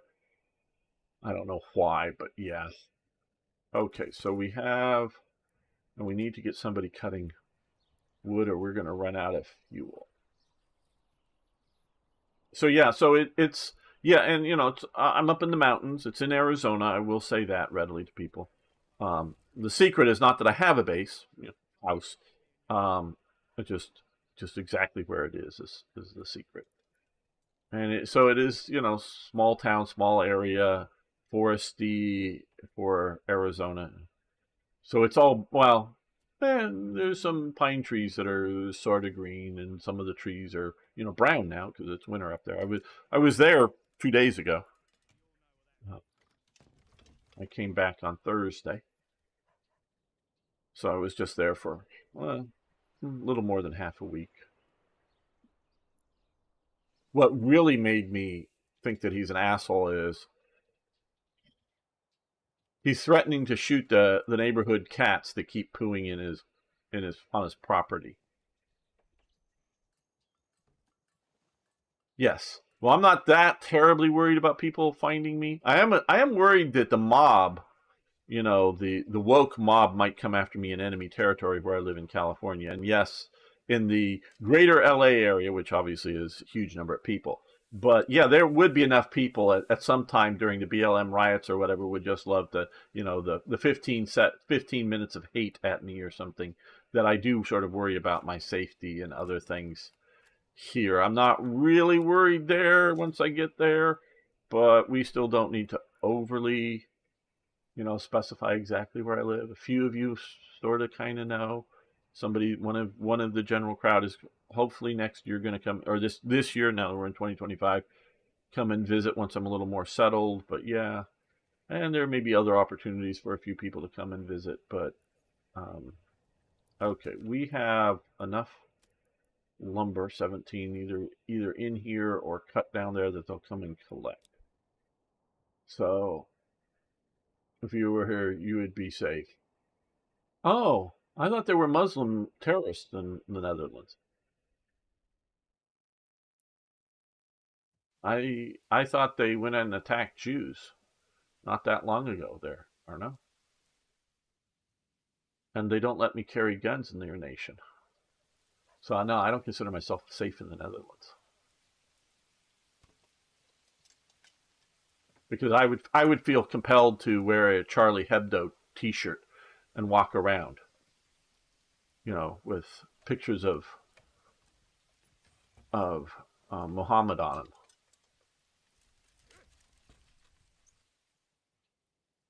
And I think the Dutch authorities would, not if I'm just being a tourist for a few days, but I'm the type of person that, yeah, fuck you, Islamic nut jobs.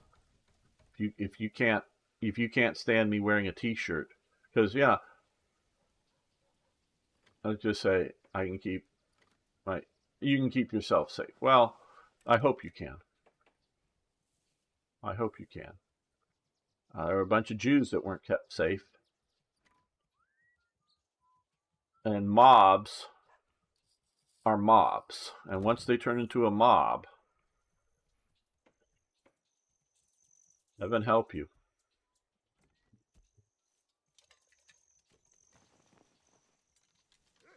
Now, you probably can keep yourself safe because you know where to go and where not to go. Because I remember back in the 80s, I think it was probably 88 or whatever when I first went there. And it was on a bus tour around Europe. And after it was summer, and that's far enough north that it was for me. Oh, hey, yeah, the scheduled days things are done. Here's some information on how to get like a bus or a taxi or whatever back to the hotel, and because it was a cheap tour, because I'm in my 20s, cheapest, biggest tour I could afford. They went to the Netherlands, went to West Germany, because it was still West Germany at the time. The wall was still very much up. We didn't think it was going down at that point. And then it goes, down to, Venice, Rome, back up through France. So, the sort of whole big loop of Europe, 28 days or something. I don't remember exactly. But yeah, so a day or two in the Netherlands, Amsterdam area. And so, yeah, okay. Well, going to the Reich Museum or whatever it was, I remember going there. And so, yeah, I wanted to walk around, and well, the day's done. Well, it's still light outside, and so okay, and I can make my own way. I knew enough how to make my own way back to the hotel that was, like I say, outside of downtown Amsterdam. But it was I forget whether I ended up taking a taxi back or some sort of bus that was easy to catch or something, because I know I did some of that. I just honestly don't remember all the details. But I remember walking around downtown Amsterdam, or what I would sort of consider downtown Amsterdam, and turn a corner. Now, I fucking thought I was in the middle of Suriname. If you know where that is in northern South America, the Dutch colony there. So I knew enough of the people, and it literally, I turned the corner, walked around, and it sort of kind of looked like the Dutch Netherlands, but all of the people looked like they came from Dutch colonies. All of the people. And what? And this is back in like 1980 or 88 or 86. Maybe it was even 86. I don't know. So this isn't just the recent mass migration of Syrians to avoid the Syrian civil war. We know they're most I'm sure there's lots of Syrians, but I doubt it's even a quarter of them are actually Syrians from the Civil War. They're just people claim economic refugees. But these are people that the Netherlands let in. They didn't just get in a canoe or a raft and get across the Atlantic. And a little bit, not, I'm over 6 feet tall, if you guys want to do the calculations into Europe. So I'm not small, and I'm, in my 20s, and so I'm not really afraid. But my God, and I took a little bit to look around and then headed out. I didn't get like snooty or coming from rough parts of LA, shall we say. A few of you sort of know. I can sort of handle myself, but I also sort of know how to behave in other people's neighborhoods to not get, jumped or attacked or whatever. So, and sort of a quick look around, and then, okay, very quick, and then out of there. But damn, this was walking into a third world country in the middle of the Netherlands in the 80s. And I could just tell by the way they were living and whatnot that they still had that third world mentality.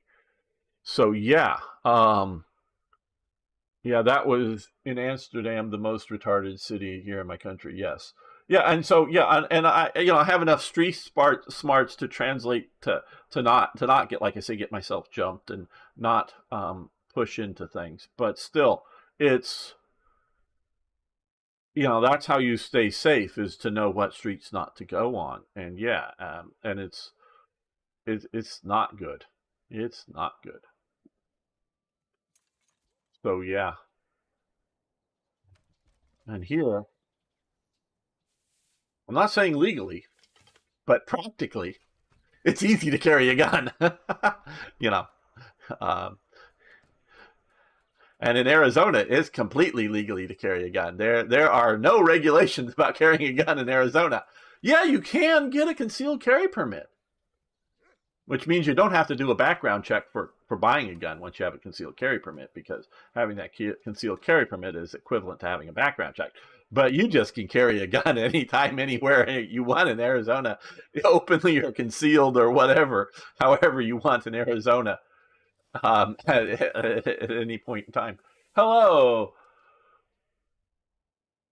Red Neos, good to see you again. I know it's been a couple of weeks since I've streamed, but yep, I'm back. Good to have you back. So yeah, that's why I'm moving to Arizona, and I'm also living in a area of Arizona that the local law establishment won't come after me if I need to use it to defend myself, no matter the skin tone of the victim. Now, if they don't think I'm defending myself, if they think I'm, being a crazy person shooting somebody, well, then they would come after me. But if they think I'm defending myself, because I'm not in Phoenix, the big city in Arizona, I'll say that. And so there they might, because that is run by Democrats. And so they might come after me, because whoever I might have to defend myself has a darker skin color. And there's plenty of, particularly, Mexicans, Mexican Americans, whatever you want to call them. And there's both. The Mexican Americans speak English, maybe with a bit of a Mexican accent, but they actually not pidgin English, because Mexican Americans go through the American school system, and they may certainly have a Mexican accent, and may or may not, because some Mexicans are very European in descent. Some Mexicans are very Indian in descent with just a little bit of European genetics. But Mexicans, and I know some of them, speak broken English. And then, like my neighbor, and then their son, who's gone through the American, he speaks with a rather, a sort of a Mexican American accent. It's not a heavy Mexican accent, but it's a bit of a one. But it definitely with also the local sort of American youth accent, shall we say. So it's sort of a mix, as opposed to an Anglo youth accent here. Because I've talked to him a couple of times. And so he is definitely, I presume, maybe he was born in Mexico and brought over in one of the Dreamers or something, or I don't know their status. I do know at least one of them owns the house. It's not a rental situation. But so yeah, some of the neighbors are Mexican, some are Mexican Americans in the town. Oh, and there's the random black person and whatnot, but they don't even make up like 8% of the population where I am. I mean, they're there and I see them, but and I don't mean as tourists, I mean as locals. But it is mostly white and Hispanic, of one version of Hispanic or another. Doesn't Arizona have the hottest areas in the world? Um, Probably California has hotter than Arizona. Death Valley, California, in the lower 48, because there is a Mount McKinley or whatever in Alaska that's taller. But California has both in the lower 48 states. I mean, also, well, you could include Hawaii, because they don't have a huge mountain there either, really. Um, uh, California has the highest peak in the United States in the 48, and also the lowest natural, with the somewhere part or whatever of Death Valley is below sea level, or somewhere in that area, the deserts there.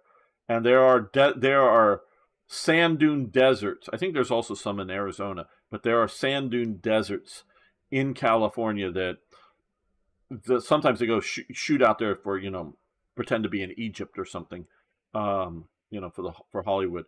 But there are true sand dune deserts, and some of Death Valley does get super hot. So now Phoenix is god awful hot. Phoenix is down within 1,000 feet of sea level, and it does get god awful hot in summer. Where I'm up in the mountains, I'm up pretty high. I'm multiple thousands of feet up in the mountains. So it does get hot, but not god awful hot like Death Valley is in California. And you can't see one to the other. I mean, they're too far away, but you could almost sort of draw a line, through a spatial line from the highest peak to the lowest. It's not, it's too far away to actually actually see, but they're actually sort of that near each other. where the highest peak here. Yeah, California has almost all environments except for a jungle. I mean, we have jungles down in Florida and like Louisiana in the United States. I mean, they're different jungles than in Africa, but they are jungles. Um, but California really doesn't have jungles, but it has most of the other major environment types, from sand dune deserts to dry, arid, brush deserts to rainforests. We got rainforests here up in the northern part of the state. Coastal areas, high mountains. Yeah, they're not as high as the Himalayas or the Andes. The Himalayas are the highest. The Andes are the second highest down in South America. But they're pretty damn high. So yeah, they've got tundra. No, it doesn't have tundra. Because tundra specifically never. I mean, the top layer melts in summer, so it can have grass, but it can't have deep roots because the deep soil does not um, uh, unfreeze. But we do have glaciers. We do have a few permanent mountainous glaciers here in California. So we don't technically have tundra, but we do have year-round frozen. They're small, as you call glaciers, and they're just up there. Perma ice that's slowly sliding down the mountain, and mostly gets to some point that just melts away and turns into streams and rivers. But yeah, we have permanent ice caps up on some of our mountains in California. So yeah, not tundra. So that's, I guess, another one that California doesn't have. And tundra is only found in the very part of the northern hemisphere, because there is none in the southern hemisphere, as far as I know, and there's no tundra in Antarctica. That's no soil down there, just rock and ice, and whatever's buried down under the ice. How many countries can you name, do you think? Well, most all of them, I would say. I mean, is it Myanmar or Burma? Some of the, you know, is Somaliland a country?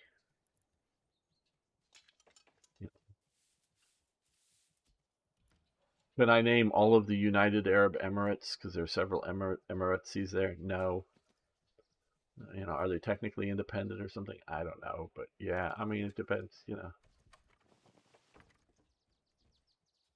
I still have it bookmarked and I watch it once in a while. But for a while, I was watching the weekly Bhutanese um, uh, English broadcast on YouTube. African countries are the hardest to name because they pop up and dissolve every couple of years. Actually, no, I would say that's not true. The OAU, the Organization of African Unity, very much tries to keep that very stable. And it wasn't until Eritrea was recognized that they recognized a new country in Africa. Changing. I took one. I took one Black Studies course. That's what the department was called when I was going through university, and it was on Africa, and it was taught by a Nigerian woman. I wore my African because I generally in college I wore T-shirts and jean jackets. I wore my African T-shirts on those days when I was going. You talk about like I was saying, I would feel compelled. You may have not believing me, wearing a Charlie Hebdo T-shirt to wander around someplace like, with a picture of Muhammad on it or something, very, anti thing. I used to go to my African Studies class, and I knew obviously what days I went to that. It was on Africa, getting taught by a Nigerian woman. I'd wear my African T-shirts. Joined the Rhodesian Army, Southwest African Border Patrol. This was back in the 80s when South Africa was still the apartheid South Africa, where, because I'm also a bit of a uniform collector, wear my South African Army uniform shirt, or my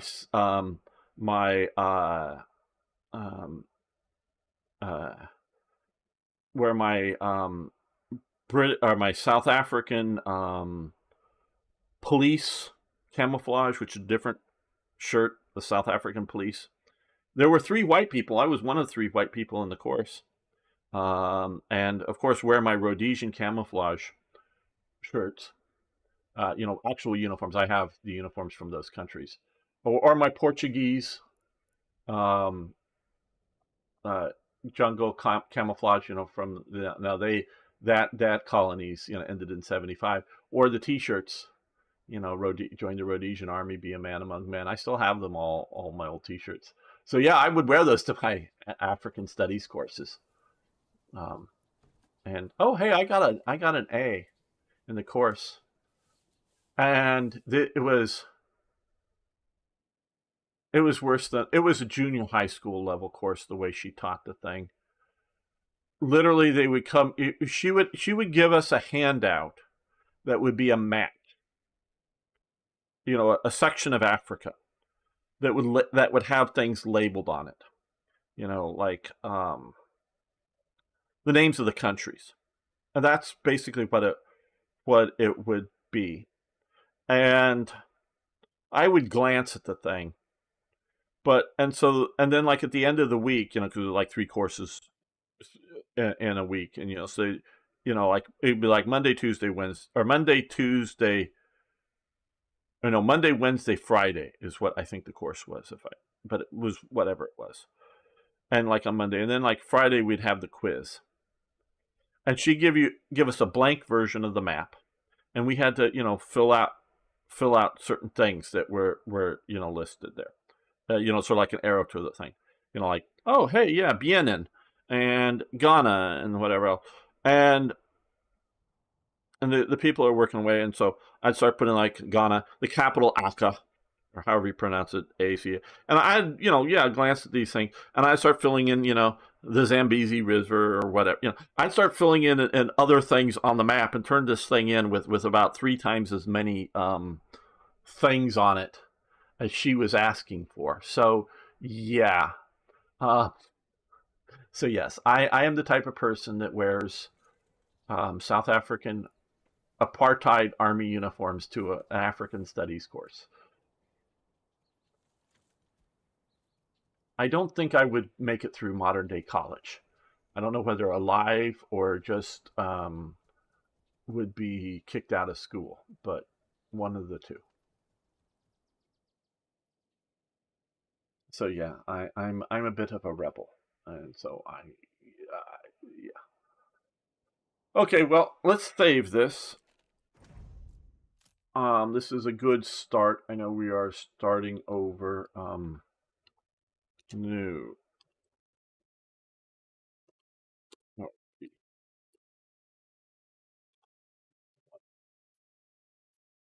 I want to thank Elizabeth, Red Neos, Arno, Beam Slam, T2. Who else? Lord Samuel, if you're still here. And because I know people come and go.